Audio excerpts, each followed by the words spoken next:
Hello, ladies and gentlemen. Welcome to another episode of TMI Saturday. I am your host, Tonk7. Thank you for being here with me today. I hope y'all can hear me. I'm still getting used to my new equipment.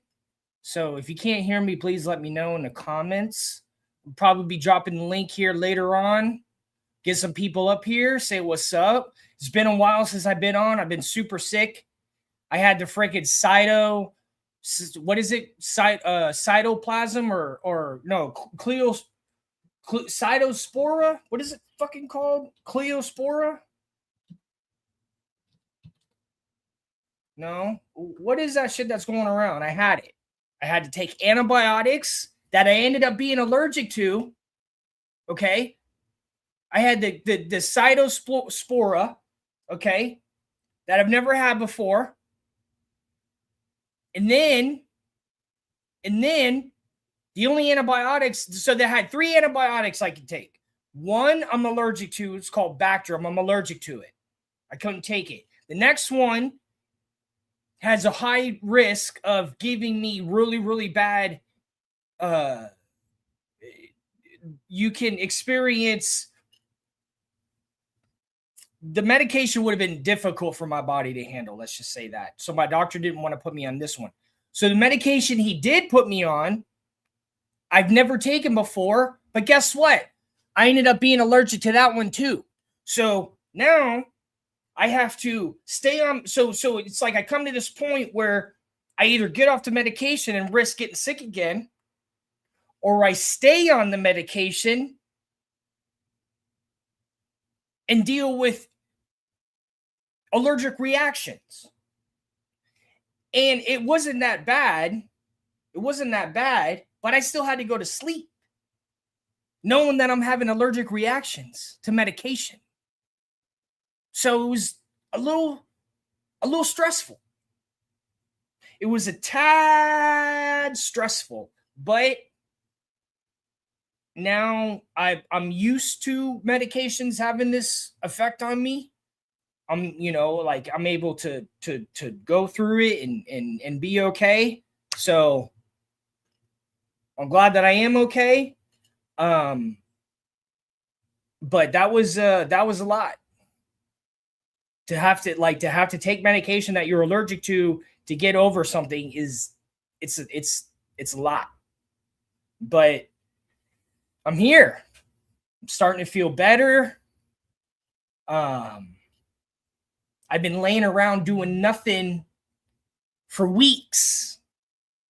Doing nothing for weeks. But I'm back. Thank you, Joe Wrist. Thank you very much, Joe Wrist. Hold on. What did he say? Donk here? Donk is here to update us on women's basketball and global warming. Why would I do that when you could just watch my Instagram? You know what I'm saying, Joe Wrist? You know what I'm saying? Joe Wrist. And then here's Mikey K. Good old Mikey K. You know what they say? A doll fan a day keeps the Mikey K away. You know what I'm saying? Got the Mr. T starter kit. What's up, Grumpy? Grumpy knows what's up. When we gonna go to Tijuana? When we going to Tijuana, Grumpy? When we going? It was your idea. It was your idea to go to Tijuana, and I ain't seen nothing happen. So I'm about to start getting grumpy because we ain't gone to Tijuana yet. My man Shake will be up here soon. My man Shake will be jumping up on here soon. Let me text him right now and tell him that I'm on. I don't know if he let me text him.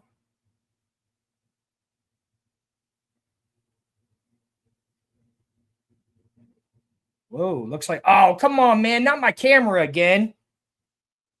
Oh, I forgot that I was having camera problems. Man.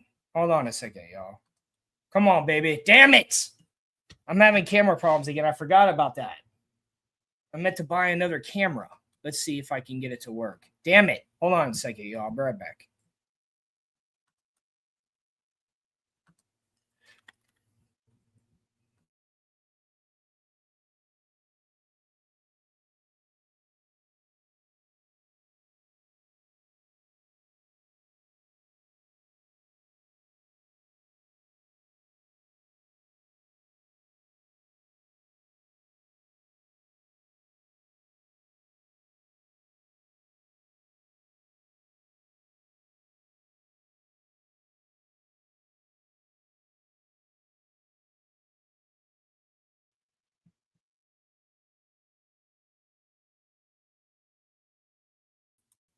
There we go. Now I'm back. All right. I think it was because, I don't know, maybe it doesn't, because I had it plugged into one of the adapters on my computer. Maybe it doesn't work well on one of the adapters. I need to plug it straight in. So we'll see. Sorry about that. But yeah, what was I forgot what I was even talking about before I had technical difficulties. What are you trying to say? What are you trying to say, Grumpy? Well, what are you trying to say right now? You know what I'm saying? It's all good. And Mikey K is always there to be so supportive, Mikey K. All right, so let me change the banner real quick to, while we wait for Shake to show up, Michael Jordan Med. Did y'all see this in North Carolina? Michael Jordan just opened his third free clinic. I was just in North Carolina not too long ago, but the next time I'm in North Carolina, I'm going to try to just at least go by one of those places just to see it, check it out. The only other person I know that's done stuff like this is LeBron James. He started a school but I haven't heard too many good things about that school. But as far as a free health clinic, I think that serves. I mean, the school was a good idea because it was for troubled kids, what LeBron was doing. But I like this a little bit more because I feel like it helps everybody. Because regardless if you're in trouble or not, everybody needs health care, good or bad people. So a free clinic, I'm just curious how it works. Like maybe, because he has the money to start it. What he probably did was he probably got other investors that could find a way to support the business all on their own. I mean, they have to make some kind of money, but I think that's pretty cool. And he just opened his third one. That's cool. I've never been too much of a fan of Michael Jordan. I mean, I was back in the day, but I was more of who was his partner on the Bulls? Scottie Pippen. I was more of a fan of Scottie Pippen Bulls, but now that MJ's doing this, I like it. I like it. I think it's pretty dope. Here's Shake right now. Shake, jump on up whenever. Make sure you're ready. I don't want to just throw you in here. He'll be joining me here in a second. But three free clinics. I think that's pretty amazing, honestly. I think I gotta give props to Michael Jordan. 3 free clinics. That's really cool. That's really cool. Free healthcare is something everybody can benefit from, regardless of how it's done. I think it's better than trying to do free grocery stores and stuff. I think healthcare is a lot more important than trying to have free food. Honestly, I mean, you can get by on a low amount of money for food, but you can't. Here's an example.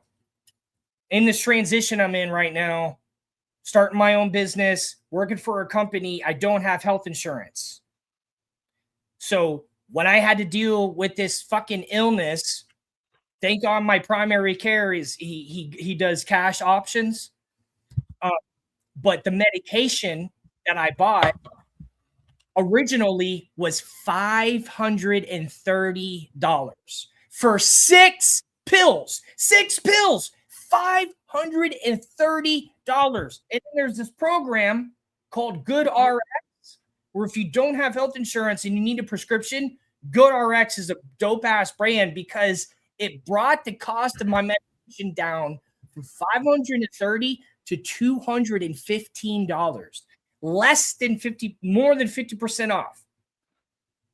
Just like that. Just putting in a fucking little code.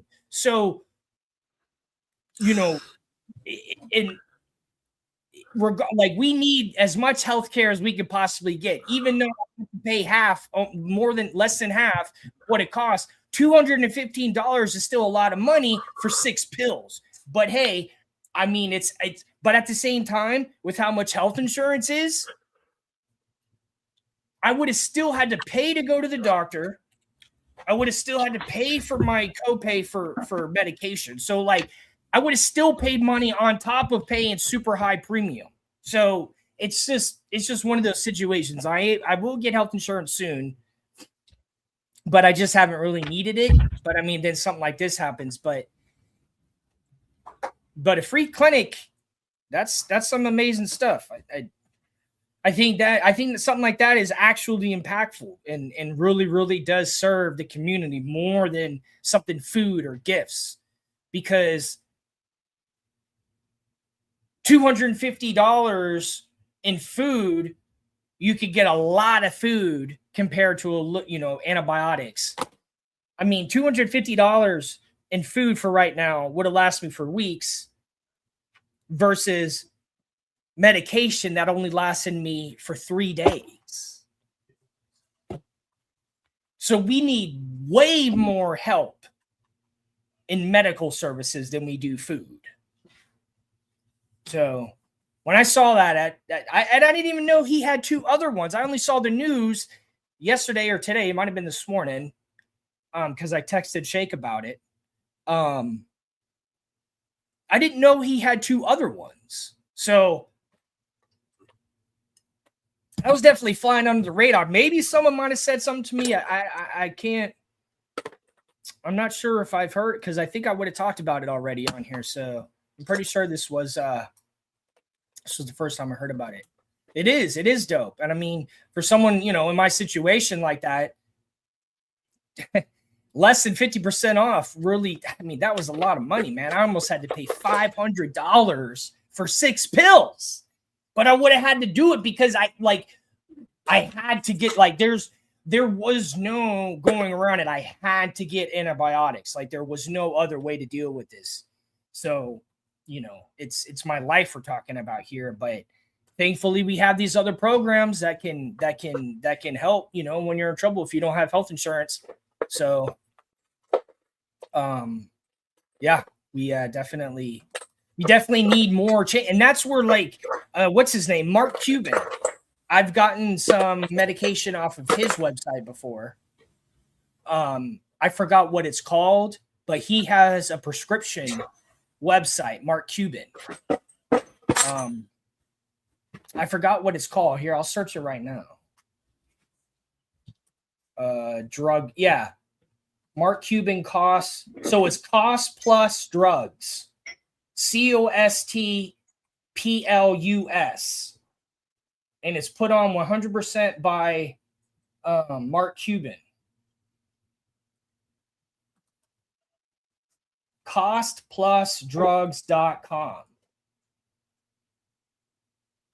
It's pretty dope. And I've used it. So, I mean, I have direct experience with it. So, and that's, you know, that's what it takes. These people are billionaires. It takes billionaires to actually make this shit happen. This is what pisses me off about politics, is that they fucking sit around all day and don't make shit happen. And then you got one billionaire that could start a whole fucking pharmacy. You got another billionaire that started straight up fucking free doctors. Like, how can they do it, but our fucking politics can't? It's stupid. It's because we have people that are fed up with this bullshit, and that's why they're spending their money on it, because they're tired of it.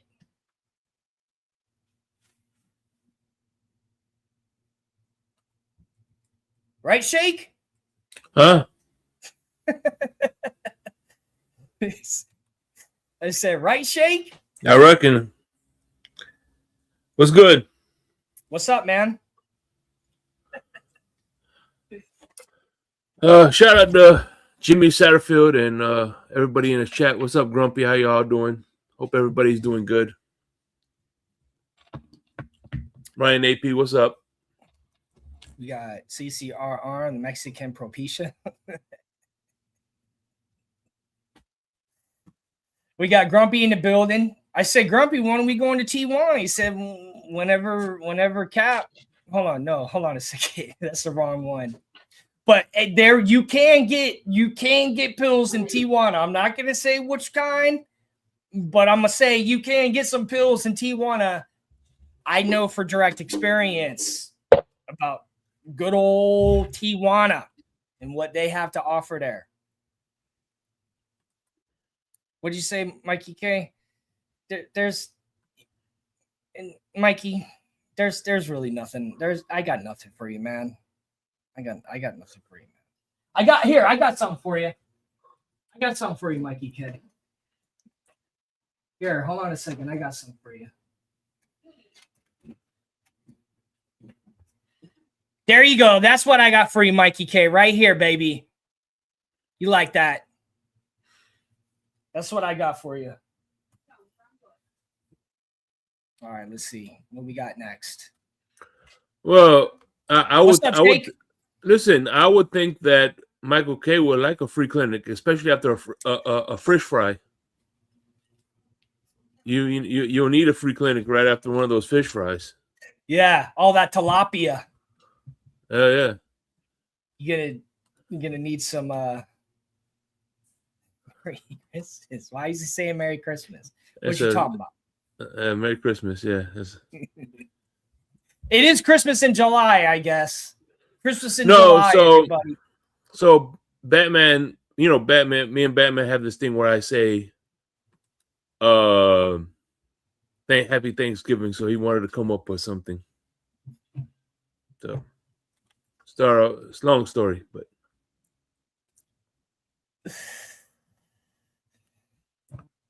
what's going on? So did everybody watch the fight? How'd everybody feel about that fight? Are you freaking kidding me right now? Did you see it, Shake? Oh yeah. Well, I ain't see it, but I seen the previews and it was pretty much like watching the fight. I was in, you know what? Like I forgot about what Connor had did to this woman, and it really sucks what he did. But like when he came out there, I was hoping for a good fight. I mean, I was hoping that he was going to come out and be at least, regardless of how much people hate him, like someone's got to fight someone in the UFC. And I was hoping for a good fight. I really was. And then he came out and did some stupid ass shit. He came out and did some stupid ass shit. Do you think it was rigged? Hold on. You think it was rigged? I don't think it was rigged. I think he did tear the way that he came out and jumped up and kicked. The way that he fell down, he like tore his AC. I could tell, like I could see it. Like, oh man, why would he jump? Why would he jump out and try to kick the guy like that? Connor should know better than that. You should never come out kicking like that. Like, what is he? Jean-Claude Van Damme? He's not. Hold on. George St. Pierre. Wasn't that? Excuse me. He's not George St. Pierre. I'll tell you that much right now. And he's not the dude from Brazil. What was that dude from Brazil? Damn, what was his name? Didn't he break his leg in half? What was his name? I think he was from Brazil. When he came back down on the mat, he broke his leg in two. I forgot what his name was. Yeah, exactly. Nacho Libre. No, it's not live. Oh.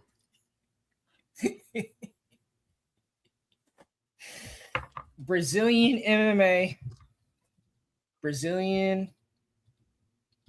MMA fighter that broke his leg from Brazil. Oh, I already said Brazilian. Anderson Silva. Did you ever see that? When Anderson Silva broke his... Oh, man. Dude. I forgot what... Like, you could watch the video, but he, like... I think he went to go kick the guy, and when he brought his leg back down, it totally snapped in half. It was insane. It was freaking insane. And it was similar to when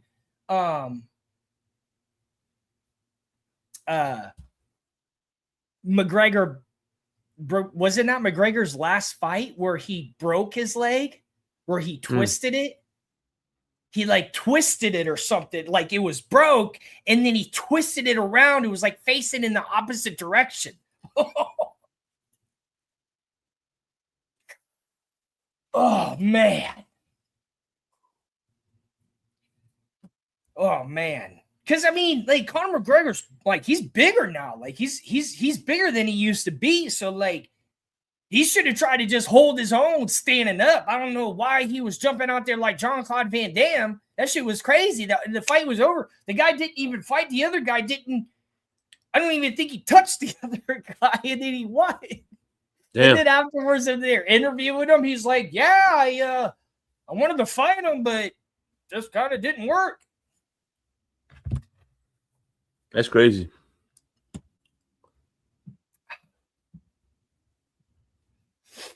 Give me 1 second here. I want to send a link to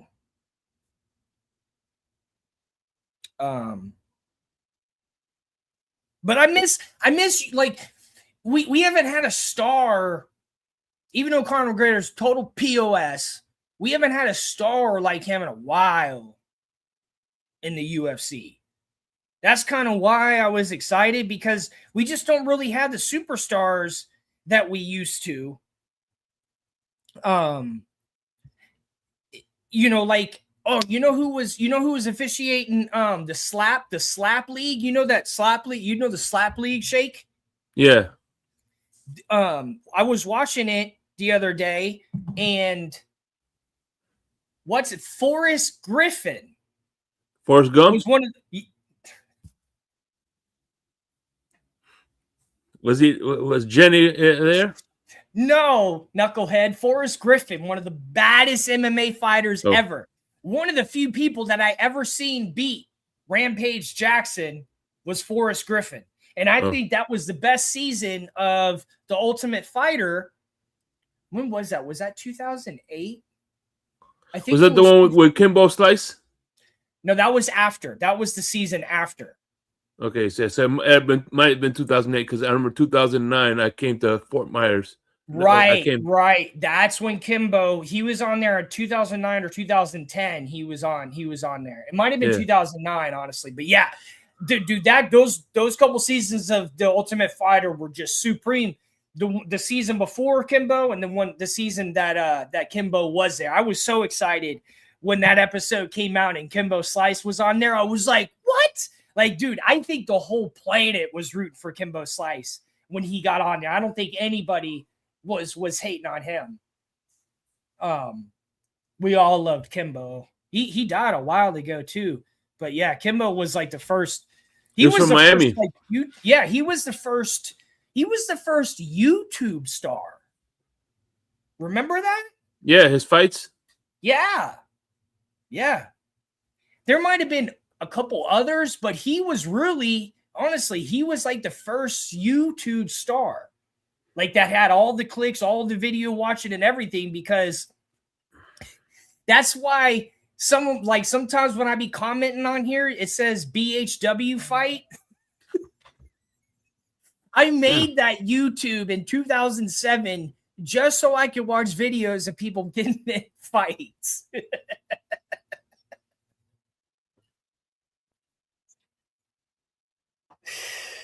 Oh man. But the season with Forrest Griffin and Rampage, they were both coaches, and Rampage, he was the current title holder because he beat Chuck Liddell for it. And then Forrest Griffin beat Rampage because at the end of the series finale, they fight regardless of title standings or whatever, but the two coaches fight, and Forrest Griffin beat him, and it was one of the baddest matches I've ever seen. It was sick. And that's when Forrest became my favorite fighter, because Chuck Liddell was about retirement mode at that time. It was a little like he was getting a little bit older. And then the next time Forrest Griffin fight, he lost to I forgot the guy's name. But that was that time of UFC when you'd have a champion and then you get beat by the next person. Then he'd be the champion and then he'd get beat by the next person. Like, we kept having all these champions like keep beating the next person or losing to the next person. That happened for a while. And I think that's what caused the demand. Like, that's what kind of brought us down, like this superstar UFC, is that just like we didn't have anybody that lasted to really draw a lot of attention. They kept losing their next fight. Yeah, because it's hard to win in that thing. You know what I mean? Oh yeah, for sure. Because whatchamacallit, when Kimbo Slice became a boxer, he was dominating the boxing scene before he passed away.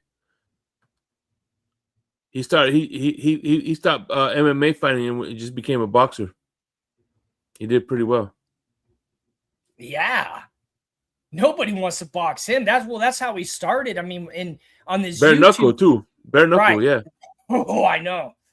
on his YouTube fights, yeah, he was never kicking. He was just boxing people. Yeah, man, those fights were crazy. Dude, one of my favorite fights was when he was the guy, right? What he put his hands down and says, "Come on, keep pinning me." He goes, "Oh, that's all you got. It's over." Like taking all the guys' punches. He's like, "Is that all you have, or it's over?" Yeah, Kimbo was the man. Yeah, he was definitely, yeah. Yeah, that was really cool when he first showed up on The Ultimate Fighter. You could tell how happy and humble he was to be there. Just his mood and his mantra when he was there. Like he was just so happy. Like, and Dana White did everything to try to demean him. Yeah, I know. I did feel like he was constantly the underdog.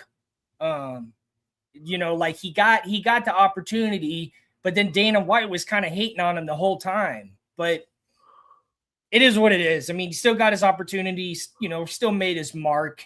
So, and he'll always have that core fan base. Oh yeah. You know what I'm saying? Like he'll always be a legend. Oh, Palmetto, okay. Yeah. I know all those videos, you could tell it's in a Florida backyard, like all the videos. So, but I mean, I miss the superstars in the UFC. I really do. Like, I feel like we kind of got it's, they're like Jake Paul, even though his was kind of taken serious and not taken serious. I think that he was trying to bring back, the superstar fighters. I think they're trying to, we need that, honestly. We just don't really have it anymore. But I like Patty. I forgot his last name. They call him Patty the Batty. I like him. He's pretty dope. I like Dustin Poirier. I think Dustin Poirier is pretty dope. Brock Lesnar was Cain Vasquez, yeah. But those are all back in the day fighters. You know what I'm saying? How many fighters can you name nowadays? You can't really name that many. You can name Dustin Poirier, Patty the Batty. I forgot the dude's name who went to fight Connor the other night, but they're not there. Yeah, man. Shit, I'd even take Tito Ortiz right now. BJ Penn, bring it back. Let's run it back with some Tito Ortiz and BJ Penn. I would take back Ken Shamrock. Nacho Libre. That's you. You are Nacho Libre. What are you talking? Yes. You are Nacho Libre. Yes, Nacho Libre and my sidekick Esqueleto. You're my Esqueleto.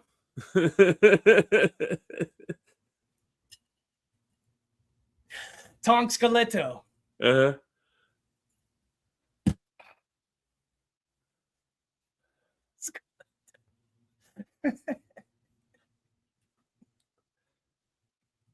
How's the weather you'll over say Nacho Libre on your shirt, and my shirt will say I'm Skeleto. Mm-hmm.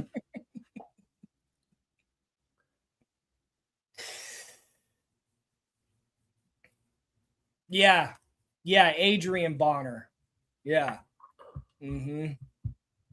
Yeah, see, man, we miss all them. Exactly. See, Kim, man, we need superstars back. How many superstars can you name nowadays? You can't name them.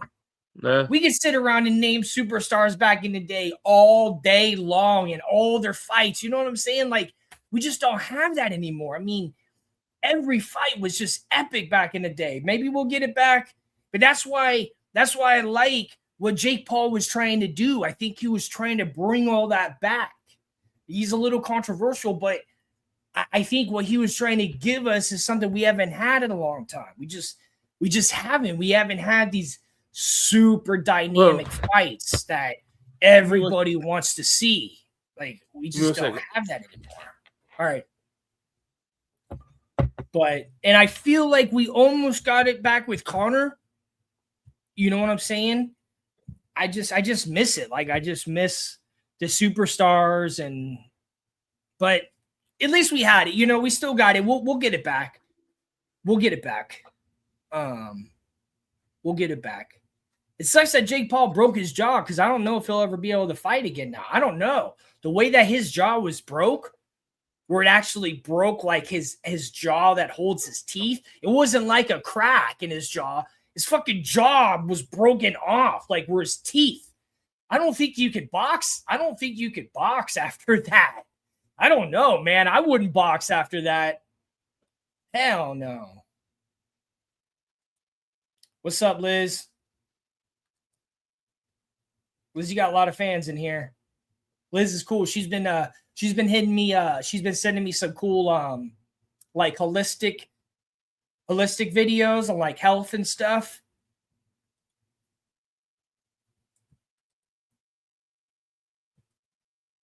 So that was pretty cool. Let's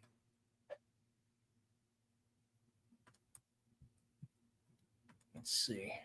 Shay can maybe join in one. Drop the link. I'm gonna drop the link. See if y'all want to jump up here and got anything to say. Let's see. Good half hour into it. I can drop the link now. You got any topics you want to bring up?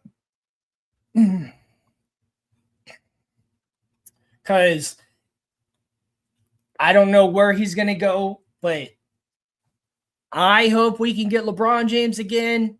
Maybe as a off the bench player. We don't need him to run the whole game. We need him to fill in where we need him. So he doesn't have to play the whole game. He can stay healthy through the season. That's what I would like to see. And I'd even take Bronny with him at this point, because I think that the role that LeBron could have, his son could help fill that in too. Because I mean, like when, for example, when in like the 2011, 2012, 2013, 14, when we constantly had to go through Indiana Pacers. What's up, Mr. Polk? What's up, Liz? When we had to go through the Indiana Pacers, how much of a difference LeBron made against their centers, because they had some massive centers in Indiana. And that's like he made such a difference in those moments that it made the difference in the game. And I think that's where we could still use him on tight, close games, bring him in. I don't want to see him have to control the whole game and be the main scorer. He doesn't last the whole season like that anymore. But if we could have him just come in certain moments to make a difference, I think we could do something. I think we can do something. Even LeBron, I'm not a fan of Bronny James, but I'll take him if we can get LeBron. I'll take him if we can get LeBron. Hey, real quick, by the way, I was thinking about when you said we don't have any superstars and things of that nature. Mm-hmm. I think another reason why we don't have superstars like today, UFC is being extremely cheap with their fighters. I want you to think about this. Conor McGregor, right? All the epic fights he's had in the UFC, his biggest payday is when he fought Floyd Mayweather. Yeah. But that was a boxing match, though. That wasn't a UFC fight. So, exactly. I should tell you right there how cheap those guys in UFC are, and then like, fuck it, we're putting our body through hell. And look, Brock Lesnar and Ronda Rousey, they went back to the fake fighting because right they weren't getting paid. Mm-hmm. I haven't really ever looked into like how much they pay and things of that nature. I mean, it does make sense. I mean, it does make sense that you're going to start losing out on superstars if you don't want to pay as much. Hold on 1 second. Hey, what's up, Tom? What's up, Shay? Mr. Polk? Good evening, Liz. How you doing? It is. Doing all right. Yeah, man. What's up, Liz? What's up, Mr. Polk? How y'all doing? All right. I about to say, listen. When y'all talking about Kimbo, I had the pleasure to see a few homemade videos of him before he went on to UFC, or should I say, the pro fighting thing. Man, I'm telling you, when you watched him raw. Yeah, no, I've seen a lot of his videos. I used to watch him back in the day. He was If he hit his hand, should have been like legal weapons, because if he hit he was bad. Oh, Yeah. okay. Yes. Mr. Polk, you talking about them homemade videos? I thought you were talking about some other kind of homemade videos. Never mind. No, I've seen a bunch of them. No, you didn't. I mean, he was cut. Like, that dude was thick. Yeah. Like, he was like, there wasn't a smidge of fat on the dude's body, and he was big. Exactly. Like, this guy. Yeah. Oh, okay. Tom was talking about the other homemade movies then. Big, thick, cut. Yeah. Yeah, man. He wasn't nothing but true. Brock Lesnar did it for a little while. It's another guy, I can't think of his name right now. He's in wrestling right now. He did it for a little while too, but he wasn't as good as Brock Lesnar. And speaking of which, WWF, they're gonna be on a decline because the same company that owns UFC owns WWF, and they're becoming cheap with their stars, and I guarantee you. Hold on, in Vince 2 years, McMahon sold the WWF. Yeah, he sold it to TKO. Yeah. Cause see, you got, I'm gonna say this, and I could be wrong for saying it. WWE right now is sort of kind of like on a decline because they've been having some issues. So what they're trying to do is bring, like, if they bring in UFC, and we'll have it can kind of address some of the problems that they've been having, and sort of I guess take them in another direction. Because also too, you got AEW out there, you got TNA out there. Mm-hmm. What's that other one? It might be a New couple Japan. others. I mean, New Japan. They even got the micro wrestler leagues. ACW. The micro wrestler leagues. You know how many, dude? I've met the micro wrestlers. I've met them in Florida and Seattle. And they're bad. They're bad little dudes. I mean, they're out there doing the same thing big wrestlers do, and it's honestly, I think it's kind of more fun because they probably don't hurt themselves as bad because they don't weigh as much. I mean, right. But it's cool. It's very entertaining. It's funny. Wrestling is a very it's still a dangerous sport. Like, these people, it's like, I know. I've been watching wrestling my whole life, and it's orchestrated, but you get slammed around the way these people do. Like, some of that stuff, a good amount of that's real. A good example, look what happened to Charlotte Flair not too long ago. Charlotte Flair had messed up her knee doing her finishing move where she does the figure four and then lifts up in the air. And she kind of screwed up her knee, and that was real because she had to have, I think she had to have surgery, then she had to rehab it. So I tell anybody, because I've been watching wrestling since I was a little kid. Some of that wrestling is not just acting, some of it is real. And you have to be in good shape and what have you. Dusty Rhodes, Biggie, my dad was in good shape. My dad was huge into wrestling. I remember Bam Bam Bigelow. Yeah. With the things on the head. We got Bam Bam Bigelow. We got, who was the British Bulldog? The British Bulldog. Yeah. Let's see. Who else can I think of? Ultimate Warrior. I want to say Jake the Snake. Yeah, Jake the Snake Robber from Stone Mountain, Georgia.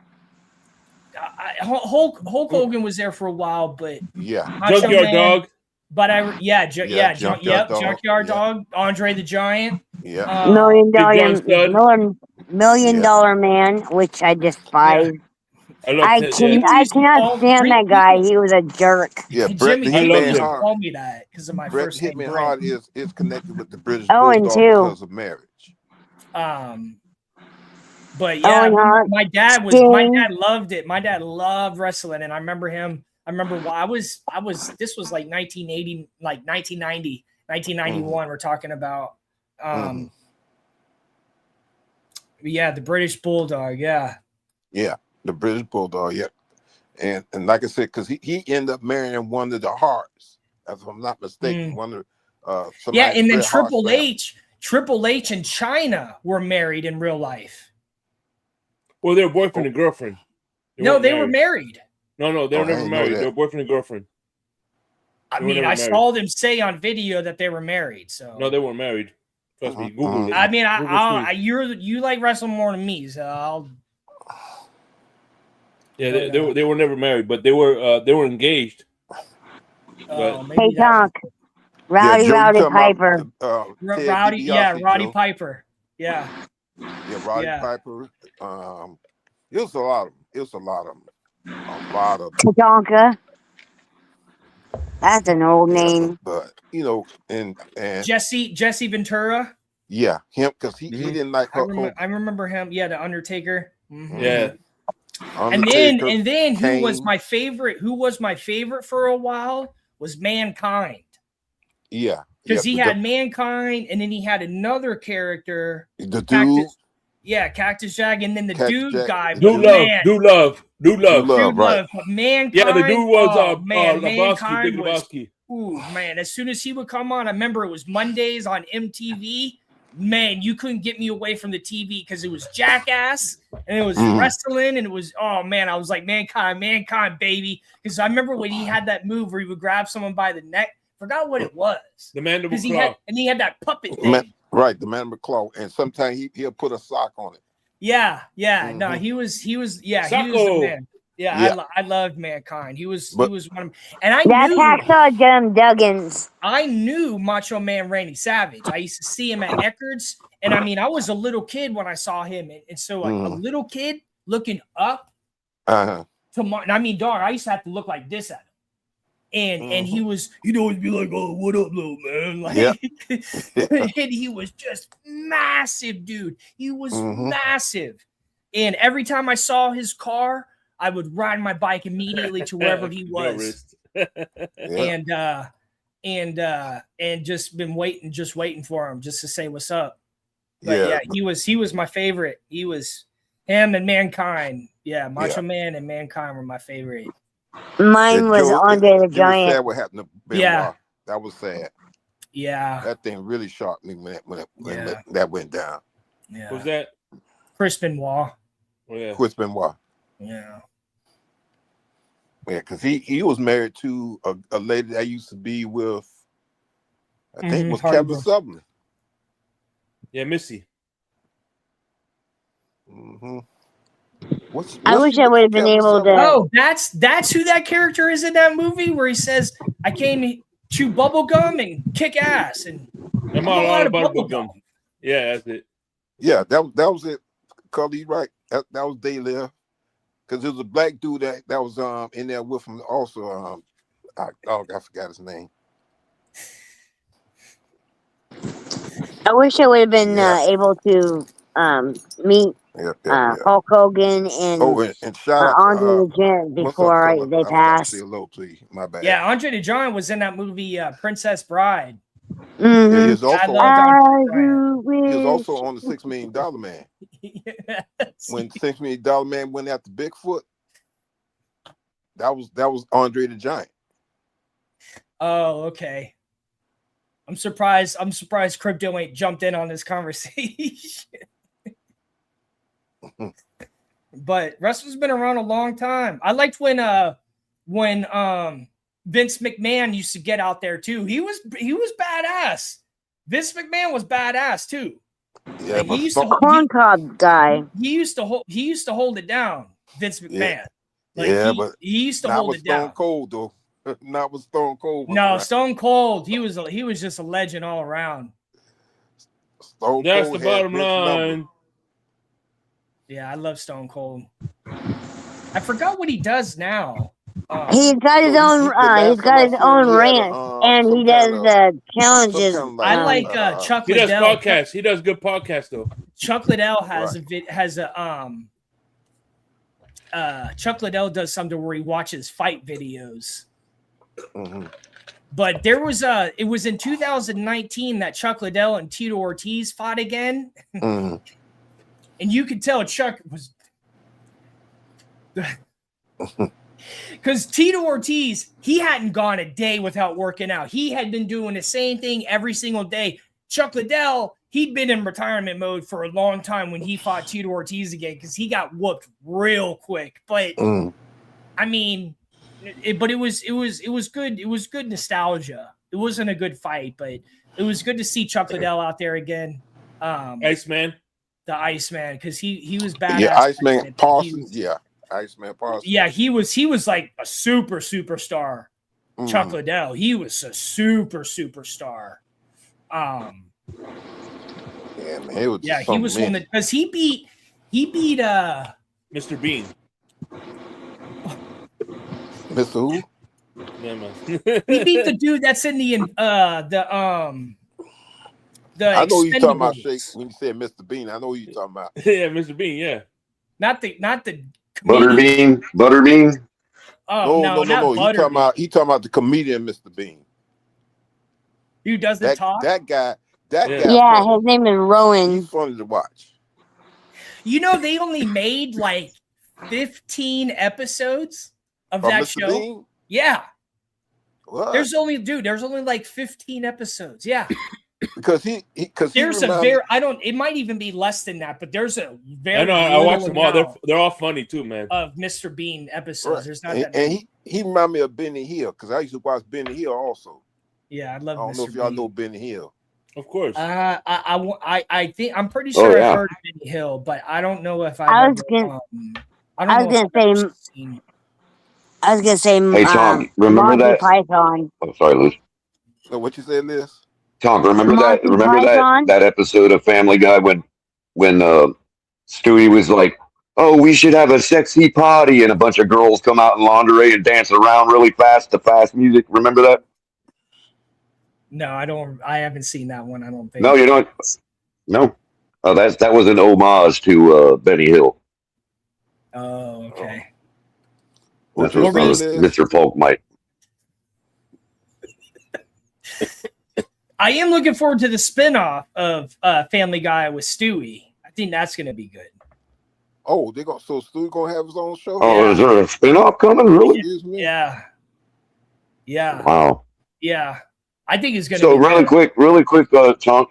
I just came up real quick because you guys were talking about Mankind and the mandible claw.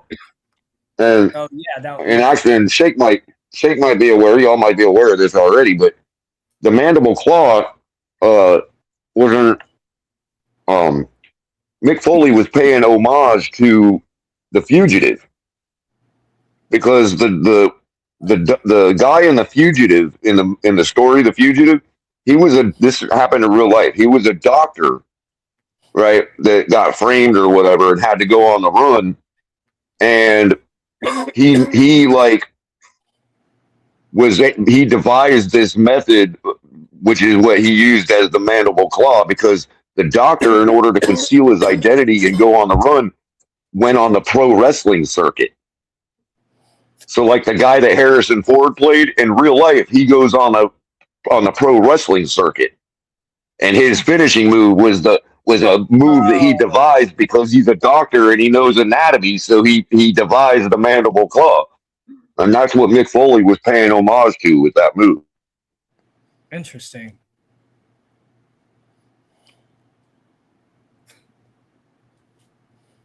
Little fun fact there from Color. Liz, what were you saying? Yeah, the fugitive was loosely based on a true story. That guy was a doctor and he went on the pro wrestling circuit to hide his identity. I was gonna say Monty Python. Yeah. That's just as old as Vinny Hale.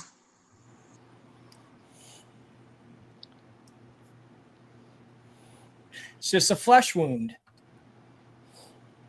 So I think the NFL really messed up, because how are you going to allow the San Francisco 49ers to also dip their hands and buy the Seahawks?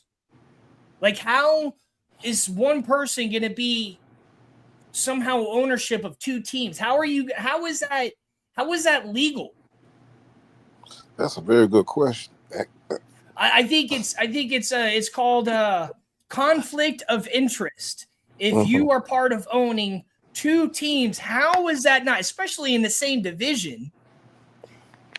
I don't know. I think that's serious conflict of interest. Like, what is the NFL doing? And why did the guy want to sell the Seahawks, who just won a Super Bowl? And you sell 85 days? No, 60, 120 days after you win the Super Bowl, you sell the team? And not only that, the thing that kind of gets me is that that's the only team that's in Washington State. The only NFL team in Washington State. You should let. We're the only NFL team left that alone. in these 4 or 5 states that are around Washington. There isn't one in Idaho, Oregon, Montana, Wyoming, you know, all the Dakotas. But I don't know.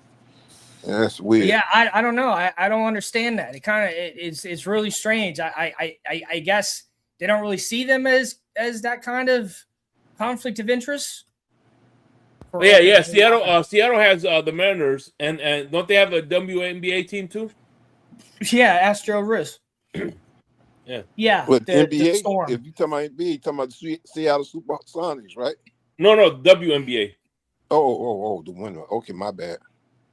The Sonics will probably be back maybe in 1 or 2 seasons, maybe in 2 seasons. They might. Okay. If it was next season, they probably would have already announced it. So I'm thinking 2 seasons from now to have another NBA team here. But because people been chatting around here about, like, could they take the Seahawks away and move them somewhere else? I don't know, but I hope not. I don't know. You know, that would really, really piss the city off if they took the Seahawks away. I don't even want to imagine this city would really, really be upset. Like if they were upset when they took the Sonics away. But the Sonics didn't have 2 Super Bowls. I don't even know what the Sonics have ever. I think the Sonics have won an NBA championship. I don't know if they ever have. I'm not sure. I think. But yeah, back in the day though, because people were really upset about that. But now if they lose this team, I don't know, man. I don't know. I don't know. That would there'd be a riot on the street. Dude, this city would definitely riot if they took the team away. They'd probably trash the stadium. Is probably what they would do. They were going, and I don't know, but I just know people are willing to take shit into their own hands in this city. And if you take away this team, they're gonna riot, man. I'm just telling you right now, they will riot if you take that team from here.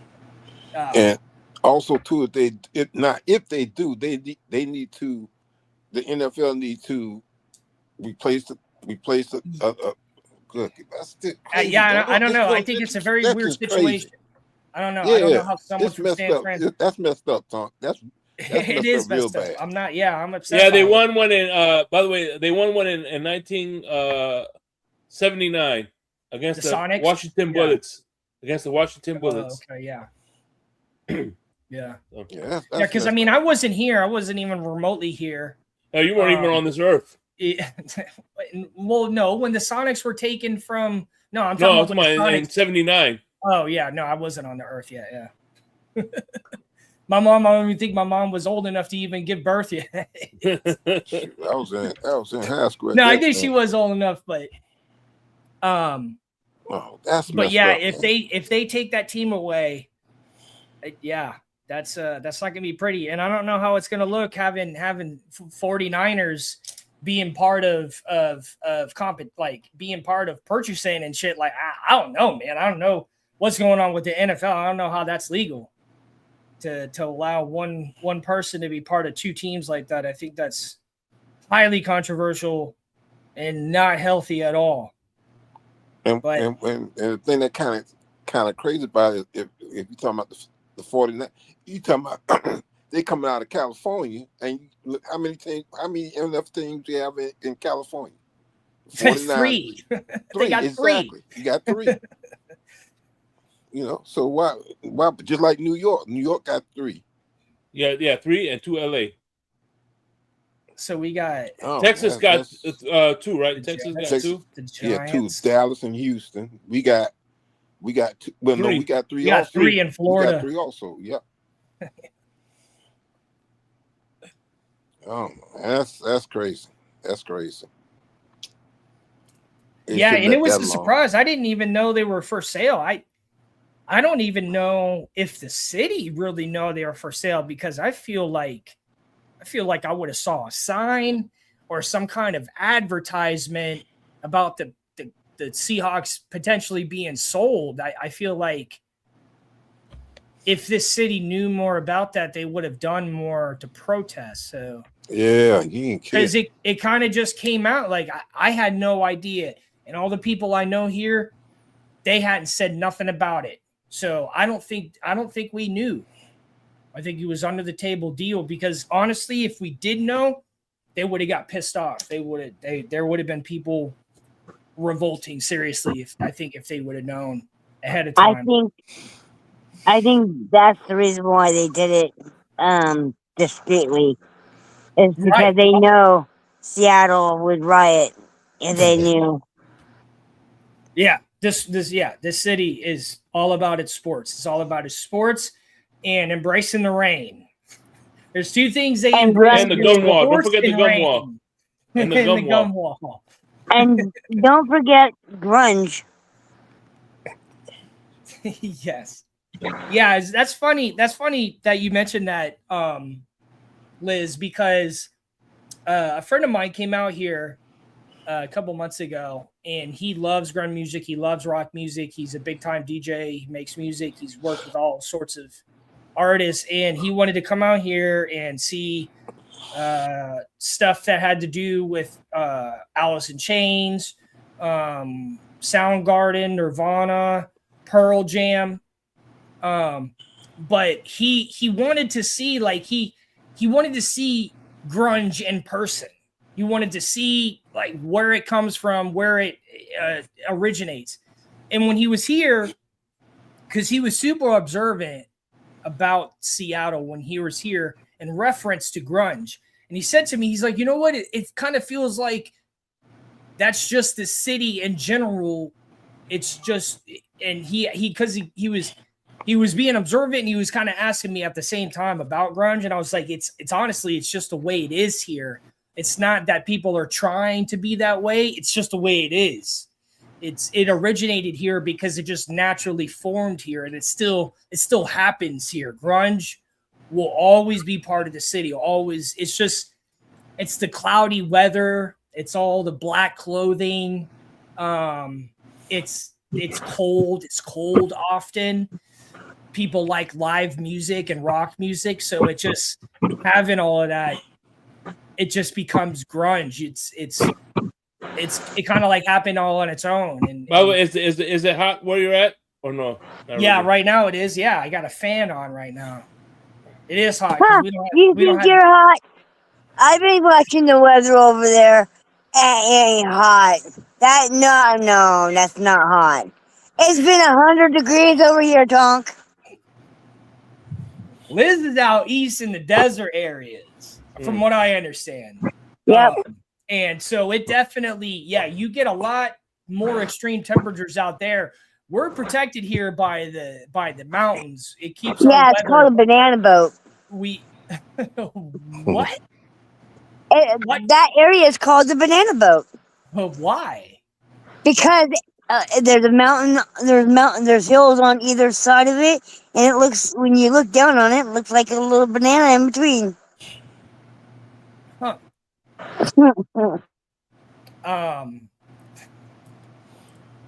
No, Joe, we're not in the forest fire. That's Canada. Canada got the biggest wildfires going on right now. Yeah, Canada. And then we got Canada, one down here in Florida too. I know. Down here in Miami too. I know. This sucks. Oh, Canada. No, they're way more about grunge and rain. They don't like Boeing. They don't like Microsoft, and they don't like Starbucks. Well, they like coffee. Let's say that. That's why Starbucks took off here, because coffee takes off here. Starbucks sucks. Dutch Brothers is better. The who brothers? Or Tully's. I like Tully's. In Seattle, you have to go to a coffee shop named Tully's. Dutch Brothers is like triple Dunkin' shot. Donuts.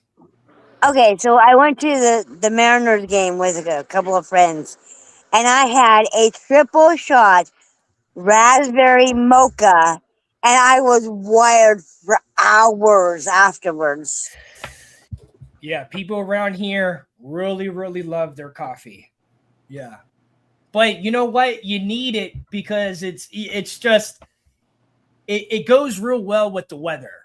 It goes very well with the weather here. It's the weather and the temperature drive so much here that things become themselves because of that naturally.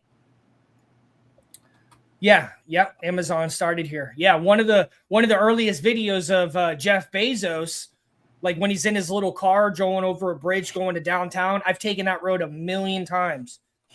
But you know why a lot of people move here, especially like big tech, is because there's a lot of area in Seattle that's very similar to St. Petersburg, Florida. A lot of water, a lot of docks, a lot of boats. It's just cloudy and rainy a lot, but you get a lot of pelicans and there's Seahawks so much, and things like that. Yeah, there's so much opportunity here, even with it being kind of inwards in land. But with the Puget Sound, Seattle is literally like the cold version of Florida, bro. Yeah, I yeah, and it's just a lot more mountainous and stuff. I mean, and hills, and mountains and hills, of course. No, it isn't. It isn't that much different, especially. But being on the ocean and being a port state like that, it's like Florida, just cold. But specifically, St. Pete has kind of its own grunge flavor to it. You can find a lot of rock bands and stuff that start in St. Pete. You got like the kind of more expensive. I can tell you that. You got hipsters and people that like to dress in black a lot in St. Pete. There's a lot of it's the colleges nearby there. Talk with USC or USF is right down the road from them. Yeah. Yeah. Mm-hmm. And I will. And then you got Gainesville on its northeastern side. You know what I mean? Like you got two colleges like converging in that whole area. I will be right back. Mm-hmm.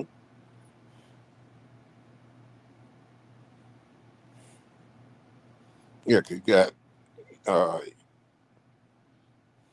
University of South Florida, which is Tampa. You got University of Central Florida. Central Florida. Yep. Florida State, Florida A&M, University of Miami.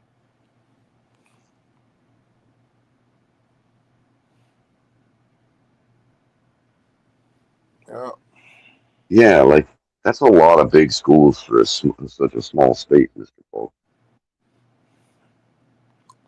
Yeah, and then the other thing about Washington, they get a weather condition called atmospheric rivers. And man, you talking about weather conditions dumping a lot of water. Oh yeah. Yeah, they have big squalls like we do, man. what was it? What was it yesterday, Rich? Yesterday, it was raining and it sounded like it was hailing because the drops were so big and they were pounding the top of the RV. Sound like hail. You talking about where you at, Liz? Yeah. You in Arizona, right? No, Washington State. Oh, Eastern Washington State. Washington. Oh, Yeah, okay. she's up. Oh, She's up by that's the what I'm saying. Cascades. Right. Oh, well, I don't Well, look out. I'm closer to the Idaho border than I am. Well, yeah, Liz. I just meant that you're closer. You're close to the Cascades, like compared to us. Oh yeah. This is like when I tell people, "Hey, I'm from Miami. I'm talking to somebody in Japan. I'm going to tell them I'm from Miami, not West Palm."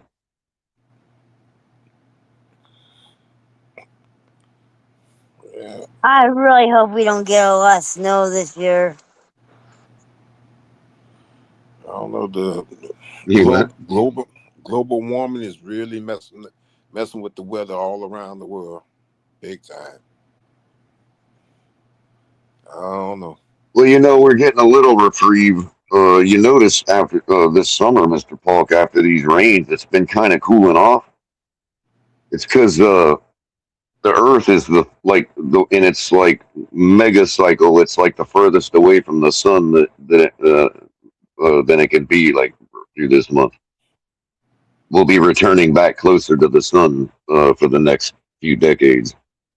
Mm-hmm. And right now we're at the outer edge. July 16th, I think it was the day that it was the furthest out from the sun that it can be. And I kind of actually noticed it, like after these afternoon thunderstorms we've been getting, it's been kind of like not cooling off, but you know what I mean by cooling off. Like it's not sweltering after the storm. You know what I mean?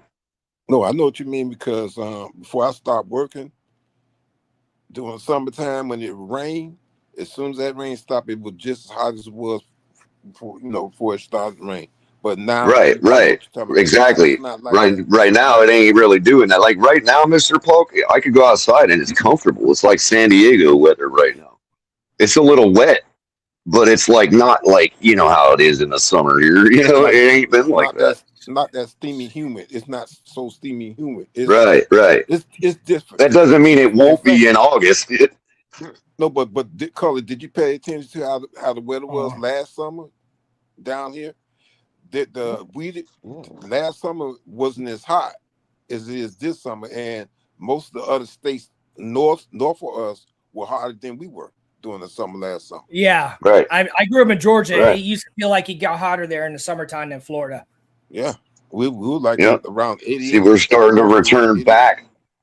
Yeah, we're getting back to where we was. Yeah, because we've been hitting the 90s. It'll be about another in about another 20 years or so. It'll be like it was when we were kids.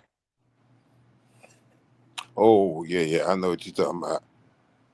Like you'll be able to set your watch by the afternoon thunderstorms. Maybe it was 3 o'clock exactly. Boom. I missed the afternoon thunderstorms. I used to work in construction, and during the summertime, them afternoon thunderstorms, you could see them rolling in real far away. Oh yeah, the clouds rolling in. Yeah, there's. Tonk. That's why I don't. It's exactly why I don't buy all that. Well, Tonk, it's exactly why I don't buy all the conspiracy theories about buildings falling and all that, because like I've seen some crazy stuff when one of those afternoon squalls comes through on a construction site, dude. You'd be surprised what Mother Nature can do to our engineering, man. There wasn't no proactive stuff having to happen. You know what I mean? Mother Nature can take care of it all, dude. That's for certain. Yeah, for real. Yep, she is beautiful. I mean, seriously, I've seen stuff happen on construction sites. It's like, wait a minute, we had that braced off, you know what I mean, 10 which ways from Sunday, and it still just got toppled like twigs, man. What? From just an afternoon thunderstorm. 1,400 pounds. You always been a supportive of what I got going on here. What's up with the Knicks hate? What's up with the Dolphins hate? What's up, dog? Usually you on here showing support. Well, who are you? You must be a Bills fan or a Jets fan. You must be a Bills fan, Jets fan talking like that. Good luck in the postseason as a Jets and a Bills fan. Good luck in the postseason. When Josh Allen throws that gut-wrenching interception, that the defense can't overcome. Good luck with all that. Because we're going to have Malik Willis. That's what we're going to have. My man Malik Willis is going to kill it this season. Well, Pete should be a fan of yours, Stunk. Malik Willis is going to kill it. Good. I'm excited for it. I'm excited. I honestly am. I honestly am. I don't. Hey, don't Pete. Hey, I don't like to show fake love for the Dolphins. I thought Pete hated I don't like Willis. If I have something I want to say, I want to say it. But I am looking forward to Malik Willis. Don't Pete hate Malik Willis? Who? Pete. I know he's not no more. Oh, not no more. Okay. He wisened up. He wisened up. Yeah, I understand. Yeah. They're calling us Milligans now. You mean 1-16 Josh Allen's record in the postseason? Pete was going hard for Quinn Ewers though, but he changed his tune. Yeah, he was right on that. But man, did he flip? He is definitely on board with Willis now. You can't get him off. I'm excited. I'm excited. I think I can say, like, what I'm watching. First of all, good night to you guys. Fins up. Yeah, what's up, Sharif? Thank you for joining us. Am I losing my mind if I say the penalties will be down and it'll be like stupid plays will be gone? No. I can see that. Look, because last season, Sharif, to me, seemed like there wasn't that many penalties in the NFL last season like it was the season before then. So it looked like they tightening up on what the it's something going on with the referees that's kind of new. I forgot what it was where they kind of tightening up these bad calls or what have you. I forgot. Or the no calls. No calls. Well, putting aside that issue, Mr. Polk, if we're talking about from a purely our responsibility standpoint, I think Sharif, you might be a little backwards because we're young, dude, and young means, oops, I gotta make a mistake because I'm being pushed really hard and I gotta get this guy blocked. And so I might hook my finger on his jersey a lot more often. You know what I mean? That I would expect more. I would expect us to fall off a little bit this year when it comes to that. I agree, but see, I expect Hoffley to cut you if you do so, right? But you can't cut the entire team, dude. But you can't cut the entire team. We're talking about during the thick of the season. We're talking about during the thick of the season. Well, if you think about the 2019, the 2020 team, they were young too, and Brian Flores was up with a what is our biggest? That's a fair point. That's a fair point. What is our number one penalties on the defense? What is our number one? What is that one that happens? Well, if you're talking about young, if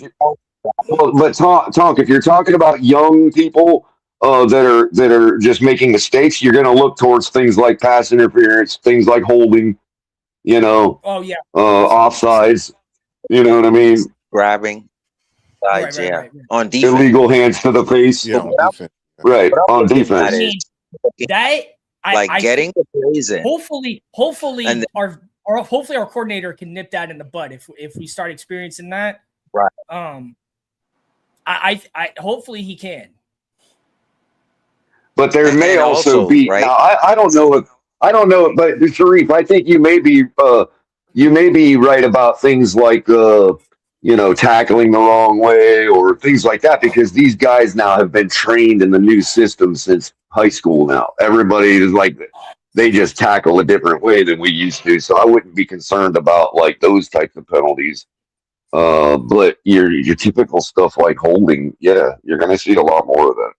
We may not. Shake might be right, because we've proven, coaches have proven in the past, Flores being one of them, that you can bring that discipline right away. But Yeah. So Color, that's, my I don't know if question to that's the you, norm though, Shake. You know what I mean? Mm-hmm. but Color, my question to you then would be: does that come from fear of Flores, or teaching discipline and fundamentals? Because I don't want it to come from fear of Flores. I want it to come TNT from being wall. taught. No, yeah, That comes yeah. No, directly from that TNT wall that you still see at Nova University if you drive by there right now in Baby. TNT. That's where that Right. comes from. So, I like your and you take, do Sharif. 50 laps, right? You do 50 laps, and then you also do push-ups. So it's everybody. It's really not Flores picking on anyone. And you blew in the play. You go and do your laps, well, and you do your push-up. well. Here's the thing too: is that like you look at someone like Big Banjo, and shout out to Tony for bringing this up. So what happened was during training camp, let's say a cornerback was doing drills, right? And he made him do this drill, right? And if he, like some coaches be like, all right, do it 3 times and move on to the next one. If he didn't see if he didn't see you do those things 3 times to his liking, he'll make you do it all over again until you get it right. No, you gotta do it 3 times This this was way. Flores you're talking about? This is No, Flores. Big Banjo. This is Big Flores you're talking Banjo. about? No, No, it's Banjo. Oh, Vic Fangio. Fangio. See, okay, yeah. I concur. Yeah, so see, I and was that's what hoping happened. Tony had a little insight. Tony's been going to camp a lot longer than I have. I was hoping he had some insight on how Flores ran the show if he got to any of those camps.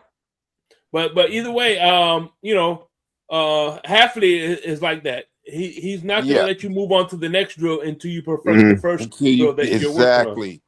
Exactly. Well, again, Shake, I will agree in the respect that you have a higher potential of being right in your take, because I'm going to fall back again on the pedigree of the Green Bay class. You know what I mean?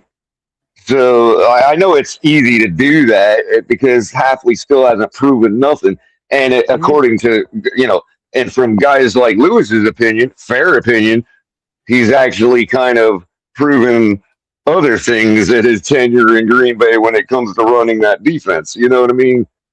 Like, so that's still an unknown, but I get what you're saying. Like, I can imagine this guy not, having an undisciplined group. Right, because the piggyback on Not what Sharif said, tolerating it at all. Well, real quick, Mr. Polk, they also scout the right players psychologically, you would hope. You know what I mean? Go ahead, Mr. Polk. But there was a wide receiver doing the OTAs where this wide receiver was throwing the ball and landed right in his hands, and he dropped it. And they said Halfley went up to him and said, "Listen, you need to catch that ball, because when we need you to catch the ball in an important game, we can't have that." So from what I'm seeing and hearing about Halfley, he's like I said, I know what you're kind of trying to say, because it's not proven yet, but he's to me, he's a he's not gonna put up a lot. Yeah, you can get indicators. You can get indicators that his defense. Let's say that Lewis is right, and the guy just can't call a defense, and we get run all over by our division opponents. Okay, fair. That doesn't mean that he's not a very good coach in the regard of instilling discipline and stuff like that. So, it just maybe come to a point where he ain't good at calling defense. We don't know. So I have to reserve, because Lewis makes fair arguments, when it comes to his track record. But again, now to touch on your point about the wide receiver, I can already I don't know if it happened exactly as you described, but I'd imagine that it probably did. And being that he's a defensive guy, if he was a wide receiver coach, he wouldn't have even used the word "you got to catch that ball." He would have walked right over that receiver and said, "What'd you take your eyes off of it for?" Right. I just said it in the how should I say in the But that's a nuanced point. That's the nuance. I was just being nuanced, Mr. Polk. I wasn't disagreeing with you.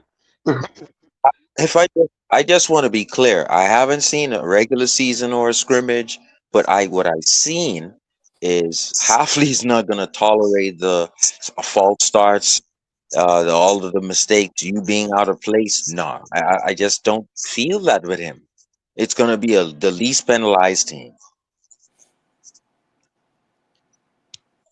That says a lot. It may not start off that way, but I think you're still right, Sharif, in the long run. I think. I just don't know if it's going to be like game 1, game 2, that we're not going to be complaining about that right out the gate. You know what I mean?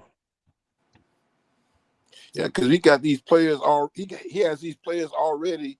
With the OTAs, they're running on the field, and then when they call off the field, they running off the field. I mean, it's no taking your time getting off the field, getting on the field. You got to move when you're called to come in Kimbo or Camper to be called to leave. About that. Yeah. Well, from what I understand, that's kind of how things were when Flores was here. And I can actually witness to that, having gone to games to watch the Flores team. Yeah, the way that we would come out onto the field and do our pregame warm-ups and all that was night and day different than it was with Mike McDaniel. So training camp started this weekend, Jimmy. Yeah, August 2nd. August 2nd is the first day. Mm-hmm. Whoa, no, I'm talking about training public, camp. At least. Yeah. August 2nd is the first public day. Oh, training camp, what do you mean? Well, I'm talking about training camp. It starts this weekend and goes till the 28th. Right. The first day that we're allowed to go to camp as the public that we have tickets for is the second. So I don't know what question you're asking. I don't know if the members might have early ticket access to these first few camp days. It starts July 28th is first day of training camp. Rookies report. Right, and I bet the members have tickets to those games, I bet, or to those practices, I think. I'm not a member this year, so I don't know, but I'd imagine they do. Like the first public day, the first non-season ticket holder day is Sunday the 2nd.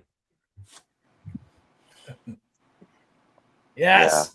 Yeah. I know color Miss Finn is going down there, guys, so we'll expect Color to have on his device and be able to have good coverage of whatever he can. I'm gonna at least go down for one day. Miss Finn is gonna be working on his Gantt charts. Let's see, TD. Who else going? I'm gonna go down at least one day. I get really bad headaches sitting there in the sun, man. Somehow we're gonna have shake money. Are you gonna be doing League Wide Wednesday with Miss Finns? I hope. We had already agreed that we're definitely going to do that this year, but I have not heard hide nor hear from Miss Finns in a while because I don't get on Twitter anymore. I sent her my and if you're listening, Miss Finns, I sent her my I got an email on my own domain now, and so I don't know if her spam folder flagged it or whatever, but I sent her an email with my contact information, and I haven't heard from her. So I have to just wake up and go to one of her shows in the morning and talk to her. I haven't been able to do it thus far. Wake up. Yeah, I'm all game for League Wide Wednesday for sure. What's League Wide Wednesday? Miss Finns and I have been doing a joint kind of a joint collaboration called League Wide Wednesday every Wednesday at 8:00, where we discuss like the entire league and we do pick'ems for the entire league, all the games. Oh, okay. What do you do it on Twitter? And we've been it's where this will on YouTube. This will on her channel. This will be the fourth season. This will be the fourth season straight that we've done it. So it's kind of like I want to keep it going with her. You know what I mean? I don't know. I don't think I ever knew you did that. I didn't. Yeah, I definitely didn't know. So I might check that out. If you do it this season, it's a lot of fun. We talk. Ironically, her and I originally like kind of came up with the idea simply for a place where her and I could say things about other teams and about Tua without it being about Tua, because we were so starved for being able to freely speak that she started the league-wide show to say, hey, right out the gate, if you don't like two Dolphin fans talking about the entire league, then bounce. Oh, you know what you're getting into. You know what I mean? So that's been able to shield her and I from being out from getting hit by the censors of the community. You know what I mean? Yeah. And so it's been real fun, in my opinion, like for me. You know? Yeah, if you do it again, I'm down. Let me know. I want to watch it. And Tuck, I don't know if you know. Yeah, it's been every Wednesday at 8 o'clock, religiously. Cully used to have his own show just before Miss Finn's show. You mean Cup of Cola or whatever? Yeah. Yeah. I got to get back in. I'm actually in the process. I'm crippled, so I need help. But I got to get my desktop on its frame, and then I'll be able to really get my. It's just sitting here laying against the wall for like a month. I can't lift it, and I don't really want to pay somebody more than it costs for the desk to help me put my desktop on. So whenever I happen to feel good enough to manage it, I can get it. What about you might be able to find, if you look on like Thumbtack, that app Thumbtack, you might be able to find someone real cheap. You know what color? I don't know. So if you have like if you're like clinically disabled or have any type of government issue, like I'm working on that right as we speak. I actually I'm working with lawyers right now to get that done. It's gonna take a while, but I'm working on it. Well, so what I mean by that is when my grandfather lived with me, since he was of a certain age, he was considered disabled. And so we used to get really, really cheap help, like $10 an hour to hire someone to do pretty much anything you need. So if there's programs that you might be able to find that could help, that it might cost you like $20 to have someone come in and do that for you.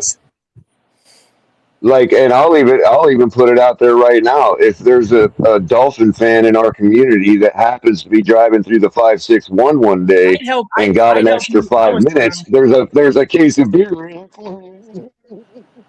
Cab would help you if he was around. Yeah, none of us are around there. Got the whole thing built, Tug. All I need to do is put the top on. You know what I mean? Like the actual tabletop. But you could, yeah, dude, I'd check out one of those apps. You could probably get someone pretty cheap to get it done. If I didn't, if the South Florida bums weren't so clever and so smart, I would probably just grab one nearby, but I don't want them to have a visual map of the inside of my apartment, man. To be honest with you, they're too smart. I wouldn't do that either. Gosh, I keep getting an Amber Alert. A 4-year-old white female wearing elastic shorts. Bums in the country. We got techno bums. Well, up there where you at, Tom? Yeah, an Amber Alert. It's been going off for a while now. Yeah, we have bums that think they're part of Ocean's 11. Yeah, we have them down here. You know what I mean, Mr. Paul? We got the most intelligent bums in the country. Yeah, until you go visit fucking Tacoma, Washington. Are they smart there too? Techno bums. Like, we got bums walking around with cell phones ready to hack into your shit. Now, a lot of techno bums are attacking AI data centers, so they're starting to push their effects onto something more people agree with. Yeah, Tom. Speaking of TMI, how about everybody smashing them flock cameras everywhere, bro? And all the sheriffs putting bags over them and shit, bro, because the company won't give up their control. No, because of what they're doing with flock cameras. It's not about security. Like, they're taking advantage of these and following people. Exactly. So here's the gist of it. So here's the histrionics of it, right? Those very sheriff's departments, without their voters voting for it, had contracted this company to install all those cameras. They realized that they were violating their residents' rights, so they're ordered to shut them off and do something about it. But guess what? Since it's a third-party company, it's not theirs to do that with. So now the bureaucrat departments that installed them in the first place are now having their sheriffs go around putting bags over them. Now So we got their people going citizens' around rights with are fucking continuing to be small violated. Well, not just that, color. You have a lot of incidents where these cameras were taking pictures and were malfunctioning, where they're taking pictures of people who already like what's the word made it past the light, but it still took a couple Yeah, of minutes. yeah, yeah, So yeah. they'll have Not mistakes only like that. not only that, Mr. Pope. Not only that, just before this show started, I was watching this security analyst that was talking about how he has been able to hack into the Flock network and actually replace files on their server. Mm-hmm. Files that are entered as evidence in court. Yeah, Right. and it sounds like a breeding ground for pedophiles when you start dealing with stuff like that. So, and that's a big thing that's going I mean, on I'm now. okay with surveillance, in like public areas and stuff and safety and stuff like that. But just what I heard from what they're doing with flock cameras, like that's not our safety. Yep. Like that's going against. That's making it more dangerous. Now it's been proven, that the very files they use to incriminate people, to convict people in court, can be doctored at the server level by a hacker. So So in all other I'll words, say they is can about literally inject, they can place a video file on the server that shows whatever they want it to. that's what they did in Ocean's 11. But I would say Before this: the court even subpoenas the video footage, they can do that. Shout out to Miss Fins. So if I may, I would just say CCTV is immune. It's immunity of anything. The reason it's now CC. So taking the pictures after people would leave the red light and you continue to snap, that's privacy, and it actually could be used against the Secret Service.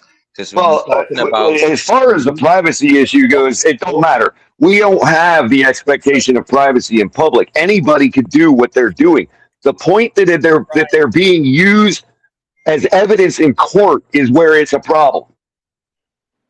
right, and so Doing the that other is going to stuff have that to they be were doing. that's civil. That's gonna be Anybody civil. can put They're a going to have to camera do. in every window, and anybody can put a camera in an office, the window of every window of a nearby office building, and film whatever they want in the public, dude. We have no expectation of privacy in the public. What they're doing is perfectly legal. What is not legal is them using that shit as evidence in court. So the accidents, for the accidents and running the If light. you don't want your face to be filmed in public, I'm sorry to tell you people, even without these flock cameras, if you do not want your face filmed in public, you have to mask up. That's just all there is to it. It has nothing to do with the pandemic and all that bullshit. Fuck what anybody's going to tell you about your mask. If you don't want your face filmed in public, it is your responsibility to cover it. End of story. And that is constitutional. Yep. So I'm sorry, it is. You're not going to be able to do anything about CCTV because hyphen is Well, Sharif, let me drive home my point. If I were to go to the local post office right now and hold a sign and stand underneath their camera and hold a sign saying "Smile for the camera," the people in that post office, number one, will assume that I'm holding a camera. Number two, will start attacking me verbally for doing it. And I was talking about the camera that I'm standing on. Yeah. So my point is, people are up in arms over getting filmed in public when guess what? The beans are out of the jar, people, out of the can. Sorry to tell you. I know. That's why you have those. The Supreme Court has already ruled. That's why you have all those auditor videos that you see out there. They're Exactly. The what videos? Exactly. Your license plate is public information. Okay, I could stand on a street corner and write down every license plate that drives by. That is no different than filming them. If you don't want your license plate to be filmed, put it in your glove box. Just be a Dolphins fan. You'll want to wear a bag on your head anyway. Because it was told to me, right, by Homeland Security that my driver's license and my passport is not mine. You know what I used to do every day when I used to go? Because I used to drive over the card in your wallet, Sheree. That identification card, that driver's license card in your wallet is owned by your county or your state. It isn't. The plastic itself is not yours. It's not mine. And so what you got it. You're gonna get more upset, fella. Right. So that means your passport and your driver's license is issued to you by government, so you can use it to hand it to the police when he asks. Is it right on the damn thing, Sharif? It says it right on the thing. It says it, quote, operation of a motor vehicle in the state of Florida constitutes consent to any sobriety test required by law. Yeah. Just holding the card. Right. Gives consent. And if you take that consent away, they can revoke your license is immediately revoked for a year. Doesn't matter whether you win the court case or not. Well, I don't know about that. No, that's true. Even if you win the court case on the DUI or whatever, you will still have your license revoked for a year if you refuse a sobriety test. It says it right on the card. Yeah, because you signed that when you got the license, so you're going. It's a license. It's a license. It's not a liberty. It's a license. Right. It's a permit. Exactly right. And there are requirements for that license. I played the mod version of the Grand Theft Auto, and I played as a police on PC, and I actually came across an arrest like that, and yeah. So you're done, and you're done by the state up to 6 months to a year. And you know what? I'm sorry. People can get mad at me for stating the law, but we're the ones that voted for that shit. So we only have ourselves to blame.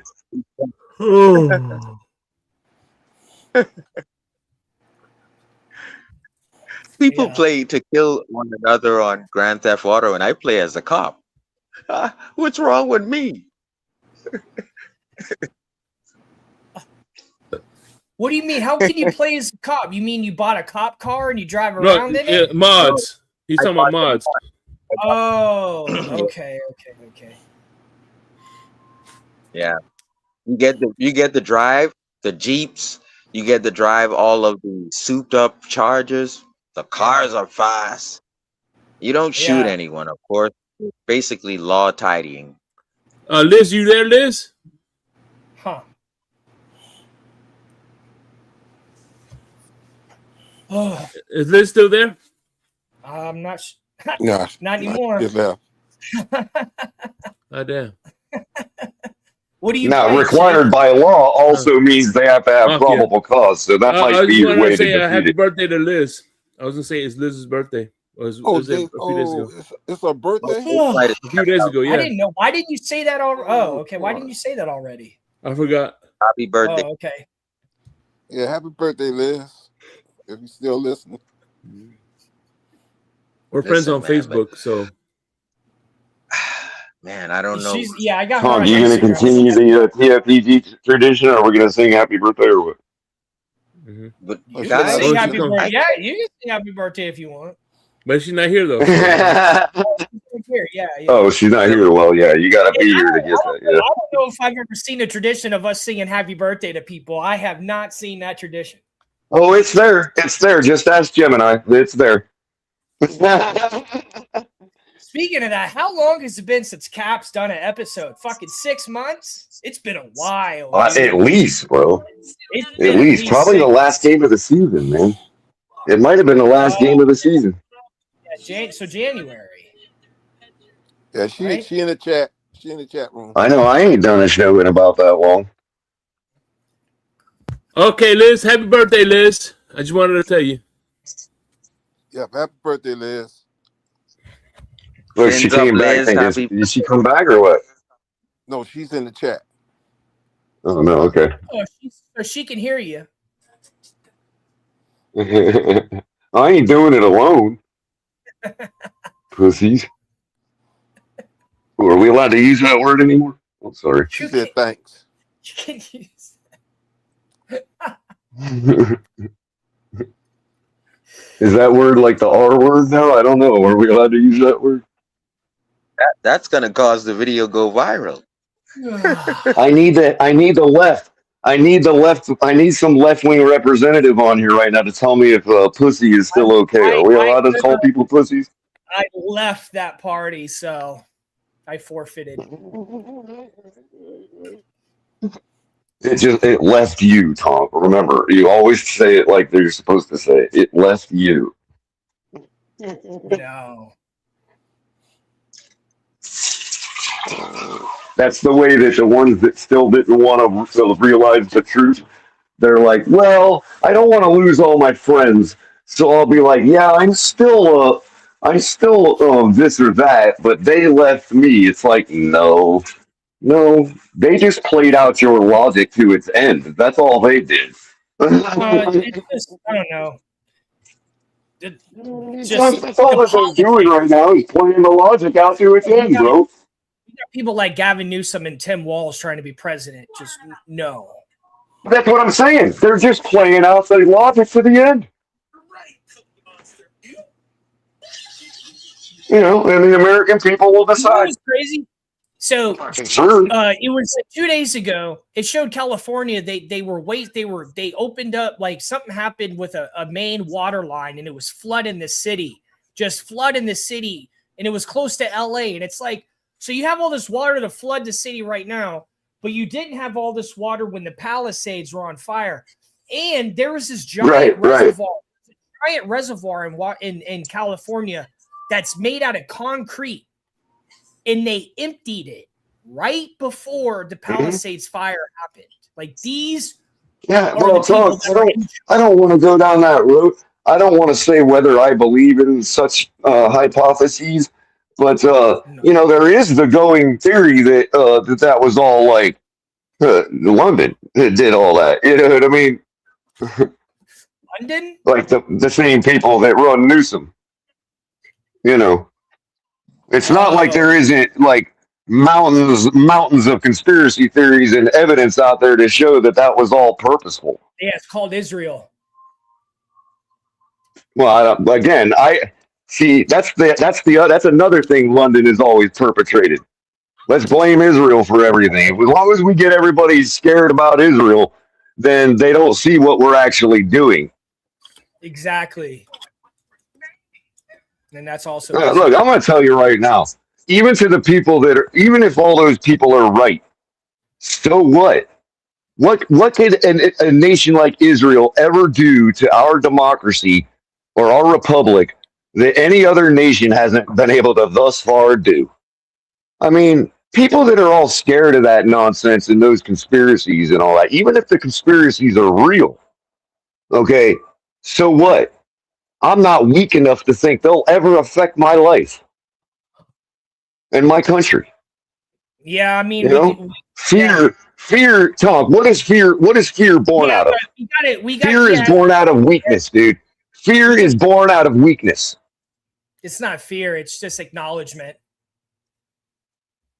It's not really fear because we have too much freedom. Fear, anger, and hate, all of it is born out of weakness, dude. If we keep allowing in my opinion, that are loyalists to other countries to be in our politics, we're going to become a totally different country. But if we were to sit here and like itemize everything and how much every lobbyist group spends on our government, dude, like Are we being serious here, bro? You know what I mean?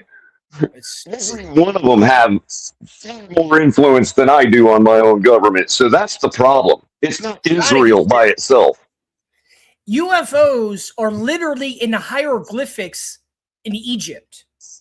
They have things where they're pulling up and it shows a circular disc and they're looking at it and the circular disc is giving them stuff. We have pyramids all over the planet.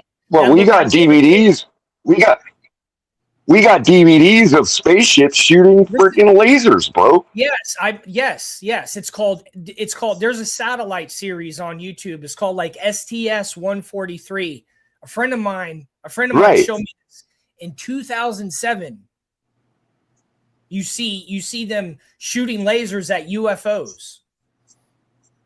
Right. Well, check this. Oh, I've seen that video. I know which one you're talking about. The one from low Earth orbit. Yeah. I know which one you're talking about, dude. That one is the one that spooks me. That spooked me over all these years, bro. Like UFOs, for real. UFOs are either from just straight doctrine. You know what I mean? Or they're interdimensional beings. They're from different dimensions. Like they're not made of things that we are made of. They can do things that could even be us. From different times. UFOs, they bend the laws of physics. They're not from our physical universe. They're not. They're from. That's what I'm saying. They could be us from a different. They could be us from a different point in space time, dude. UFOs and aliens but I think it's a different dimension because like, think about it like this: everything that is born in this universe has to abide by our laws of physics. And those things don't. Even what's inside think about this, Tom. We can't be inside of something that moves like this. We can't be inside something. Think about this, Tom. No, but hear me out, bro. Hear me out. Think about this, bro. The sound you just made and the light you just gave off of your body so that we can all see you and all that and hear you. All of that is an energy wave that is now propagating out into the universe forever and ever and ever and ever and ever. That split second in time of all your light and sound waves being propagated out is continuing out as we speak. Okay. So for somebody at some point in space-time, it's happening right now for the first time. From their perspective, their quote-unquote now is you saying all the shit you just said. And that will propagate out forever and ever and ever and ever. Likewise, every moment in time that's already happened is continuing to propagate out into the universe forever and ever and ever and ever. Ben Franklin, at some point in space-time right now, is flying a kite from somebody's now. From somebody's present. Okay. If nobody's there, then it's nobody, and it's not happening. But if there's somebody at some point in space-time, and in their now, their version of now, they're just getting the light and the sound from Ben Franklin flying his kite, it is happening right now. In our universe. Somewhere at some point in space-time, it is happening right now. Yeah, that's not what I'm talking about when I'm talking about UFOs from a different dimension. I'm just pointing out that any of this shit that we talk about with UFOs could literally be us at some point in space-time. Yes. In our future. Because remember, to everybody in our future, we listen though, Tom. We are somebody's past right now. Yes. So for everybody in our future, we are the Ben Franklin flying a kite that's being propagated out right now. We have no idea when it actually happened. Nor could we prove when it actually happened. Okay. What you and I are doing right now could have already happened millions of years ago, and we're just experiencing it for the first time. Okay. But we do know We do know that everything we're experiencing is at least a micro fraction of a second delayed. So we're already operating in the past. You and I are already, our whole perception is behind when every event actually occurs. Yes, yes, on a linear Right. scale. So that means that what does it matter if it happened a million years ago and we're just now experiencing it? What's the difference to us? Okay, but that's not what I'm talking about when I'm talking about with UFOs though. But what you are talking about, well, that's general relativity. That's complete. That's Einstein's theory, is what I was just describing for the layperson. That's the implication of Einstein's general relativity. Okay. So is that there's no such thing as now. There's no such thing as a universal now. Okay. But that's different. That's not okay. But that's completely different to me saying that aliens. Just like we're Ben Franklin's future. Just like we're Ben Franklin's future, so we are also somebody else's past. Yeah, but that has nothing to do with aliens and UFOs. That's a linear explain. It does. It does. It does. It does, Tom. Because if we ever, in the infinite future, develop time travel, it could explain what we are witnessing in this time frame. But in our physics, we can only go forward. We can't go back. We can only go forward. So here's an example. Thus far that we know. If we go backwards, we're going into it. We're going into something else that we're not from. If I go backwards, right, we would be creating it. Einstein predicted that we would create a new universe, that we would create a sub-universe, and it wouldn't be the same universe. That's what would happen. Because I already. That's what Einstein predicted. I can't go back in my own life. I already lived that life. I'm going. So that's somewhere else I'm going. We can go. We can stay in our life and keep going further into the future faster. But that doesn't mean that we can't observe. That doesn't mean we can't observe the past, though. We might not be able to interact with it, but we could observe it. And maybe these, like, think about it, like an orb or something could be some kind of shielding that allows our future selves to view us in the past. And we're mistaking them for UFOs. Okay, so that's what I'm saying, is that those could be. So I don't think he didn't say we wouldn't be able to observe the past events. He said we wouldn't be able to live in them. We wouldn't be able to go to them. I don't think anything that comes here is from our future. I think that is from somewhere else, because this is how it would work. Let's say I go to a planet. Both technologies would have to be mastered. Well, hold on. This is how, like, when astronauts go into space, they age slower than we do on Earth because they're not attached to gravity. Of course. So if I go live on a planet that's 200,000 times the size of Earth, I'm going to age a lot faster than Earth. So if I leave that planet and come back to Earth, I'll be super old. Hold on, how old? No. I'll be. What you're talking about is when you near the speed of light. Okay, you're going to actually experience slower time. So that if you were to go out, if we were to able to travel faster than light and go out and have an astronaut travel for 5 minutes, he will come back 10 minutes later and we will be dead. From his perspective. Right. That's what I'm saying.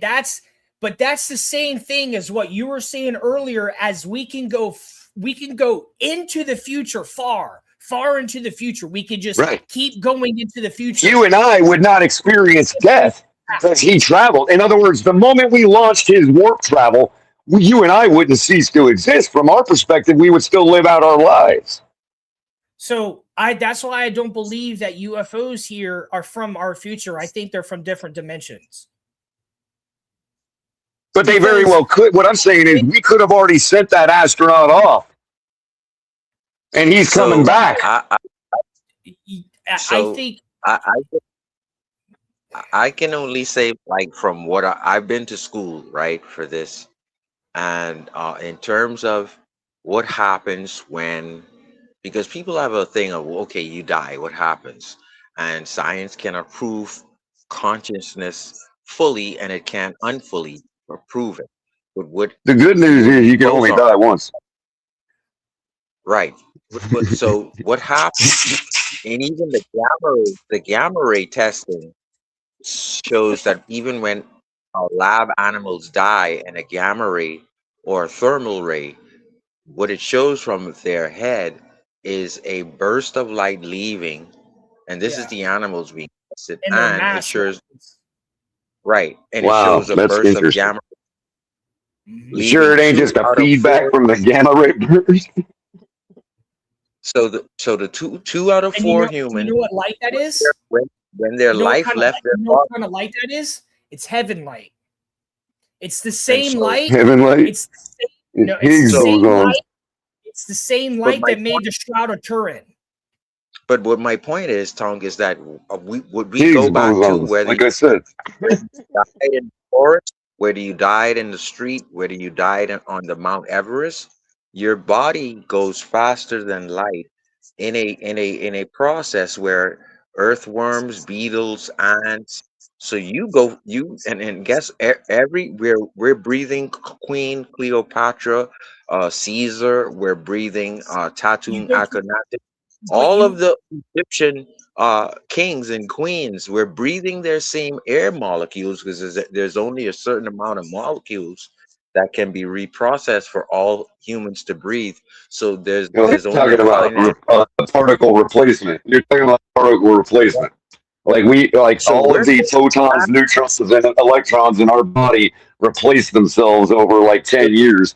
So we're like so completely you a different being right. every So you 10 want years. to go to another dimension? Watch when we leave our body. We go but that immediately is to another another dimension dimension. When our soul that no leaves, one else that's can come another into. dimension.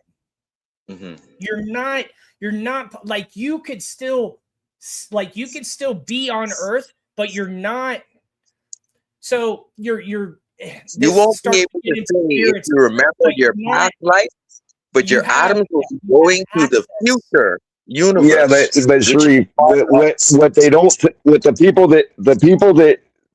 that pump that theory, Sharif, what they're not explaining to the layperson is that yes, that's true that all of our particles are replaced every 7 or 10 years or whatever, but it's not an instant process. It develops. In other words, this particle gets replaced today, and that one tomorrow. It's a Yeah, development. It's not like it all yeah. happens in one shot and we're a different person. And Jimmy, I want to touch on what you're saying with the fallen angels. It just And means that over time, all of our particles have been you replaced every 7 or 10 years. say portals. So you're talking about the Book of Enoch when you said that. But Sharif, I forgot what I was gonna say. It's like a stochastic process, Sharif. If I'm using the term correctly, I could be, showing my the midwittery here. we go one by the pancreas would start to eat in within itself, the liver second, and then the gastric about organ third. This is the Oh, because process of rotting. hold on. You said that hold on. You said that we're all like what you were alluding to was basically we're drinking the same water that the dinosaurs drank. Yep, Well, and the that's, air yeah, that we're they. utilizing the same particles, bro. Like, in other words, the photons, neutrons, and electrons in a water particle, in a water molecule, are the same photons, neutrons, and electrons Right. that are in a But oxygen molecule or atom. The only thing that is new is our soul and spirit. Everything else Well, is recycled. That's what Sharif's saying is that like all of it's All reused the particles. fall out, Everything except find for our out they're soul breathing is algae. reused. Yes. We're made out of the same thing the stars and suns and moons and galaxies Yeah. are made out of. Well, yeah, because it's the same set of particles that All exists in these, the entire universe that's always been here. It's except the we same have, set. well, I think trees might have souls too. We literally are stardust. We came from stars. Right. But the souls that we have are new. Those are new every time something is made. Every time Hey, one thing Tonk, you ever heard becomes that another, song? You ever heard that song from bro? You ever heard that song from Highly Suspect called "Human"? Or "My Name Is Human"? It's called "My Name Is Human," bro. You ever heard that song? Mm-mm. Oh, dude. Check it out. Highly Suspect, bro. My Name Is Human, man. Listen to the lyrics, bro. You'll be like, oh my God, Color was right. Fantastic tune, bro. You know, so when we were talking about UFOs earlier, so the Tower of Babel was the first large structure that was built after the flood.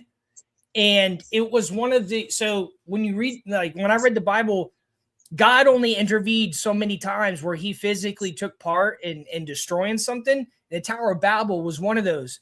But the real reason the Tower of Babel was built was because we were having communication with aliens and we were building something that could turn humans almost into gods through aliens. And this is what Saddam. But the fear was that we would go ahead. So Saddam Hussein was attempting to rebuild the Tower of Babel when Bush first attacked Saddam Hussein in the 80s or 90s. When was it? When was the first time we went? Yeah, but it's Al Qaeda that destroyed Petra. Yes, but Petra is in Jordan. That's not where. So the Tower of Babel was. But I'm just saying they're trying to destroy all the same sites, dude. Yeah, well, Petra had a lot. I think Petra had a lot of statues of other religious. Well, it's one of the oldest. It's one of the oldest. Yeah, it's one of the oldest founding towns in the world, like in history, almost. It's like one of the oldest we still have left. But Saddam Hussein was trying to rebuild the Tower of Babel and access what they were doing with Nebuchadnezzar and Nimrod and Anunnaki. Because there's this type of crystal that they use. I forgot what kind of crystal it is. It's like a clear white looking crystal. And if you have a certain amount of that, the type of radio waves can be transferred like through galaxies and stuff. The type of waves it can create. The thing of it is, even if it's metaphorical, the idea that a universal language like that would unite the world and collectively we would be fulfilled to our maximum and become God. That whole idea anyway is collectively borne out in the AI world now, dude, because I mean you can pull up Google Translate and talk to anybody in the world. They literally have a piece of software called Babel for you to learn any language. You know what I mean? They're going to try to make an AI God. They're going to try to make an AI God, and then they're going to say that you can upload your conscious to be with that God. Succeed.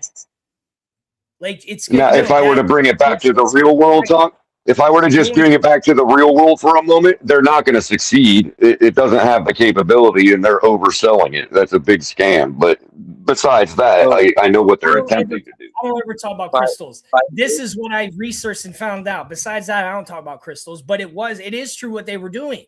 That was what was at the top. And the ancient pyramids, they all used to have different types of stones on top of them and gems and shit. That shit away. And by the way, Tom, not to freak everybody out or nothing, but all these people worried about data centers, you have one hand in your hand right now. Sorry to tell you. I mean, that's fine. It gets I get shit. No, I get bad shit. I'm not talking to you. I'm not talking to you. I'm not talking to you. I'm talking to the greater public. Like these people that are concerned about data centers, especially the ones that are concerned about privacy. I mean, you've got a data center right in your pocket.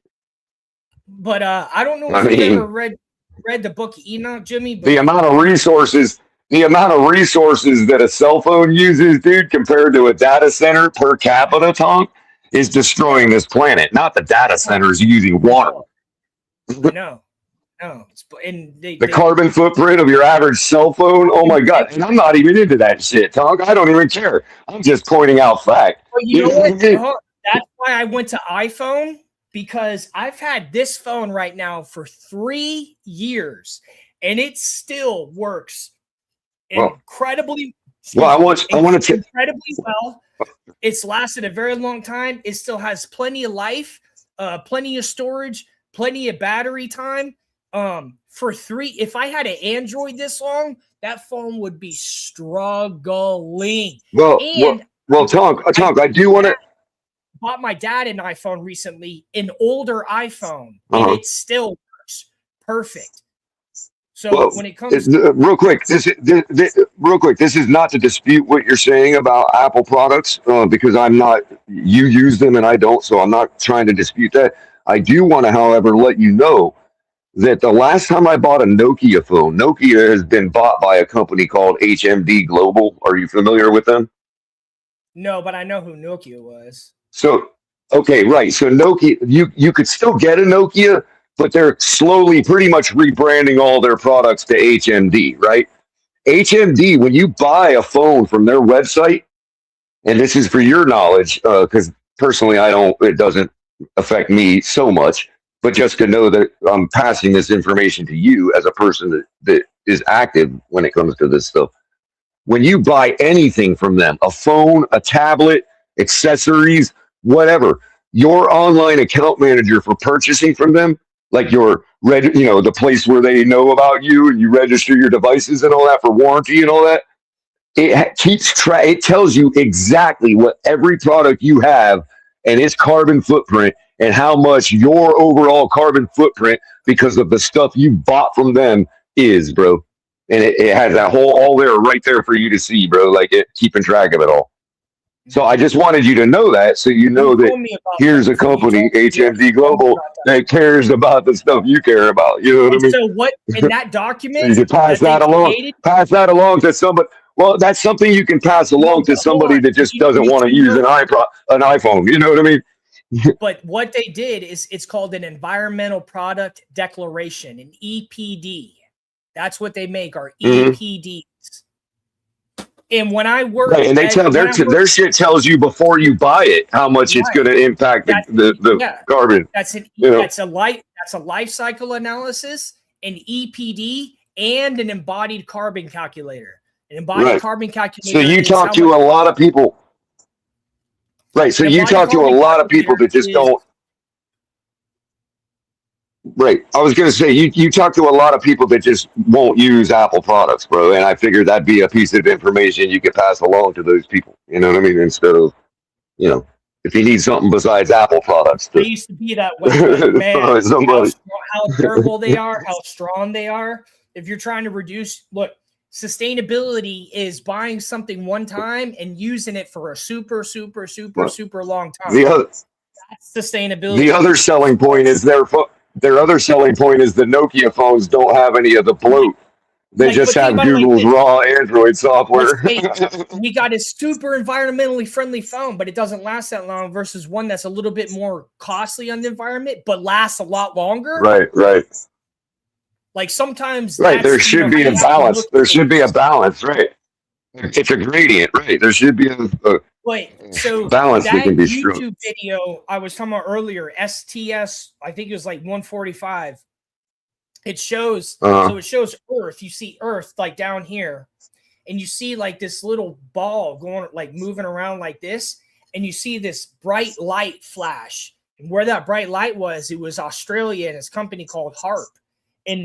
So you see the bright light flash, and the UFO is just sitting right up here. And this beam of light, a laser, comes flying right at it, and the thing just moves out of the way. And then the fucking laser just keeps going off into space.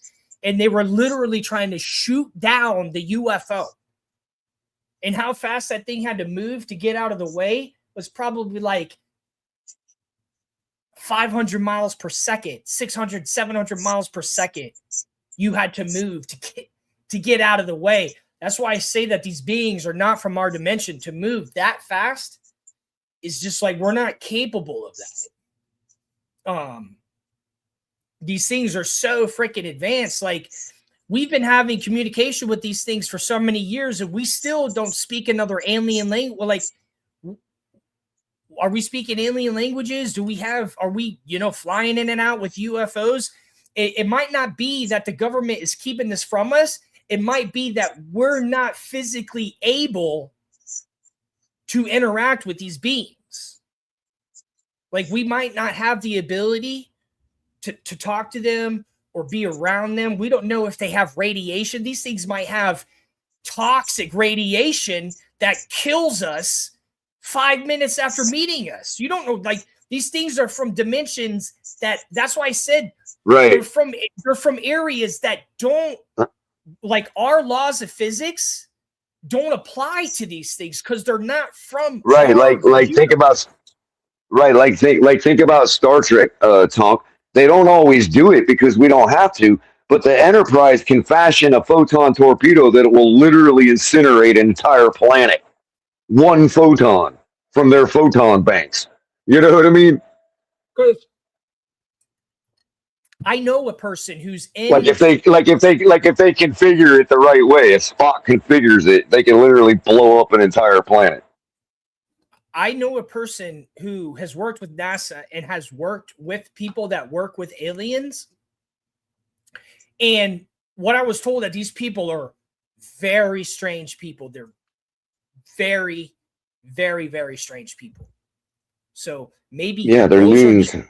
They might be a different breed of human or something, but like they're so, like, they're not regular people that work with these aliens. Like, they're not regular people.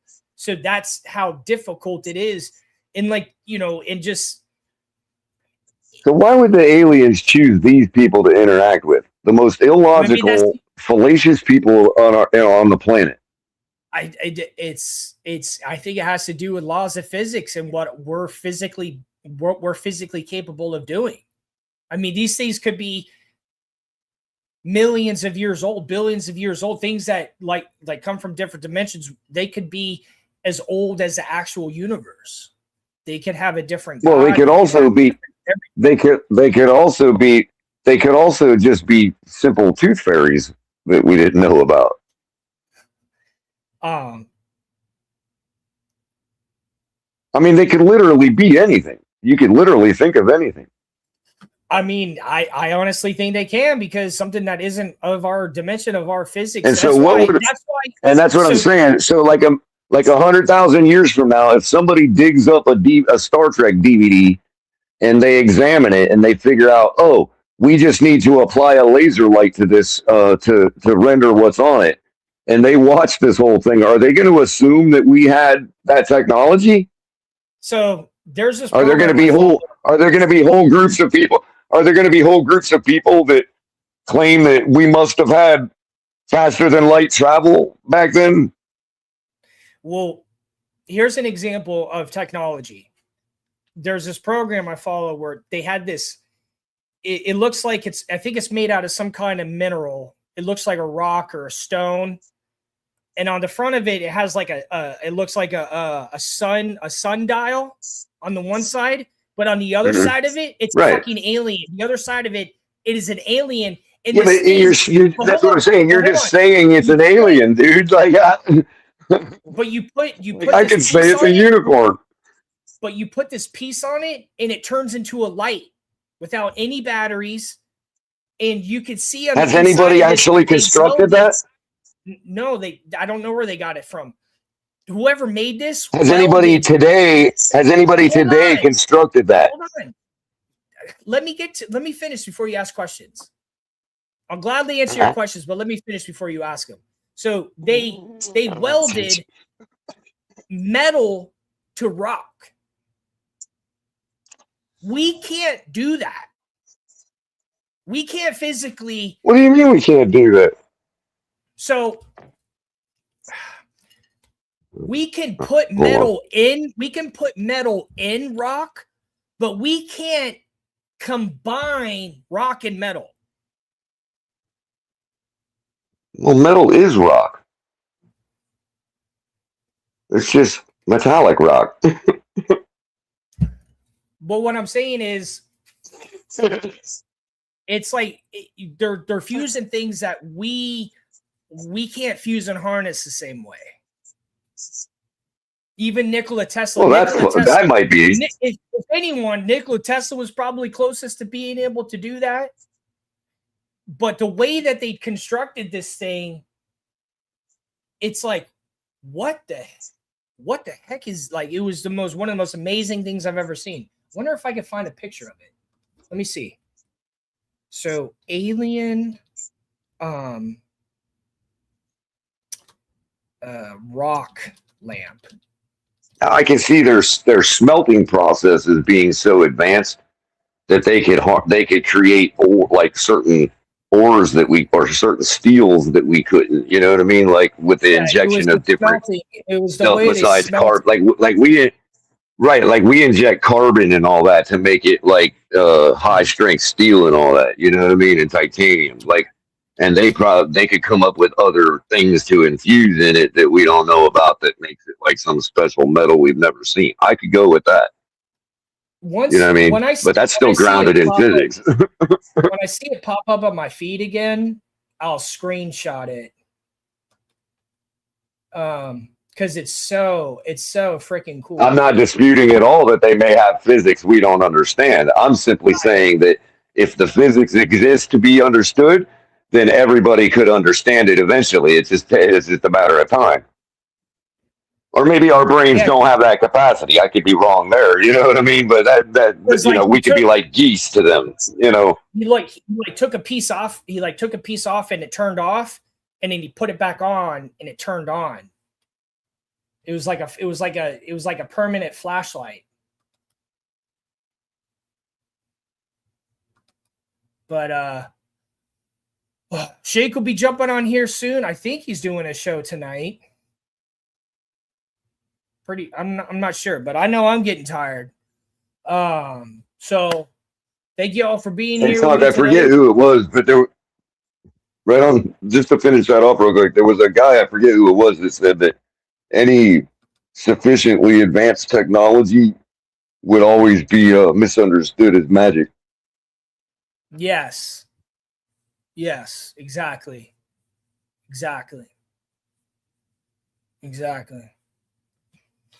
It's, I mean, the more I've been I've been researching so much stuff, learning so much stuff, so I know about this.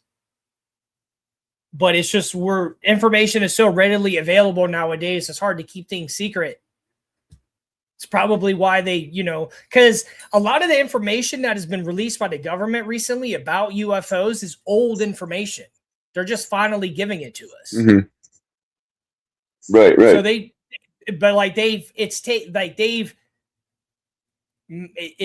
I don't know why. Of course, it's because they're liars, but maybe it's because they're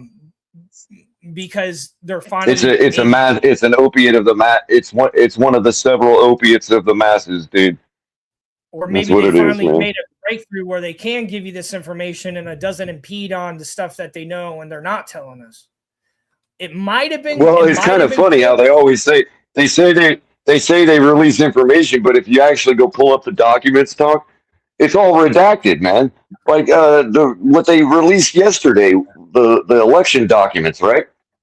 Yeah, like, and maybe it proves a lot of stuff, but if you actually open the PDFs, there's nothing but black lines all the way down the page. The whole thing is redacted. I know. I put it in Notebook LM and had it make an audio overview of it, bro.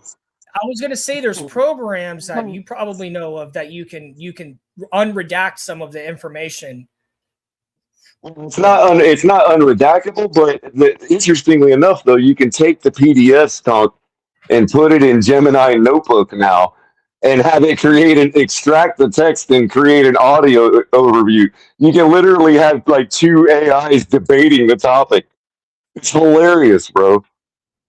It's real fun to play. It's just fun. It's not anything to be taken serious because I'm not one of those people that is all like, I understand the uses of AI if it's used properly, but I'm not one of these like dyed in the wool.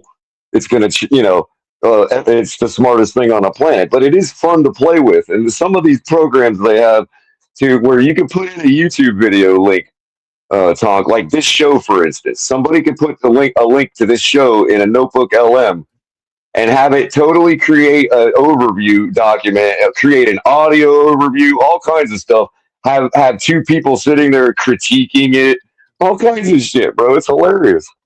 Notebook LM. Yeah, Notebook LM. It's called. It's from Google. There's like free, quota for it if you have a regular Google, but you can also get sub to some AI Pro and have it do some others, like have more limits and shit. But as far as what it's meant for, Tom, just not to drag out your show too much longer, but what it really is meant for is it's a notebooking platform where you can add sources to it, and it's got a fresh LLM sitting in it, a small language model that sits there and is just trained basically on the English language and the sources that you upload to it. So you basically upload a bunch of sources, either documents, website links, YouTube videos, whatever, and you can chat with that information. So it won't tell you the weather unless you put in today's weather in the sources. You know what I mean? It'll only answer questions based on the information you put in the sources. So you can use it as a research notebook basically for a topic and just keep adding sources to it. And then when you go to ask its chatbot a question, it's only pulling answers. It's only predicting answers off the stuff in your documents, dude, for that particular subject. You create different notebooks for different subjects. And they all have their own little individual LLM waiting to be fine-tuned on whatever you provide it.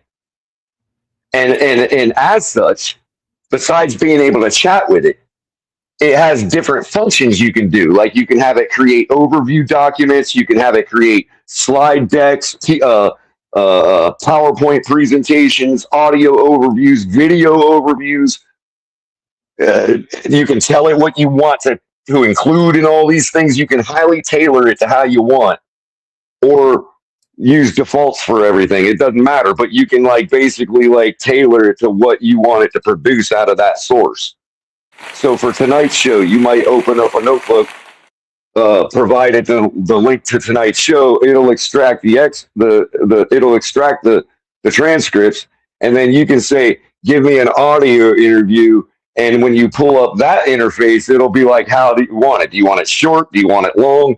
Do you want it to be two people debating? Do you want it somebody critiquing? Do you want it a deep dive?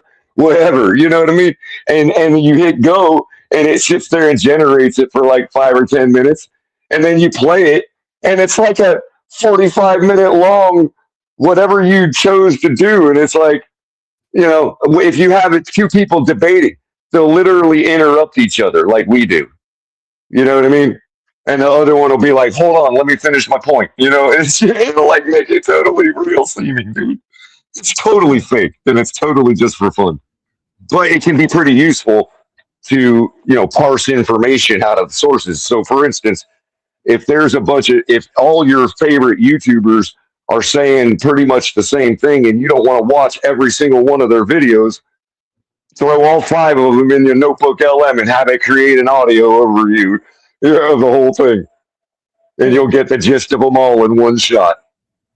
It's so brilliant, dude, in that respect. If you use it for what it's capable of instead of expecting it to do what it can't, AI can be really fun to use right now, bro. It's right in its prime, man. And it's wow, it can really do some amazing stuff right now, bro. And this all this crescendo, sort of this plateau was reached not too long ago, Tonk. That's why people don't realize it's like that. People are still soured on their experience with the average chatbot. You know what I mean? But there's some things you can use it for, dude, that Google provides for free. You know what I mean? That it's sorting your email and all that kind of stuff.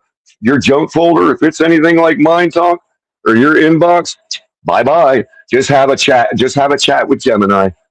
And tell it what you want to do to your fucking email box, bro. It'll do it. It's fucking crazy, man.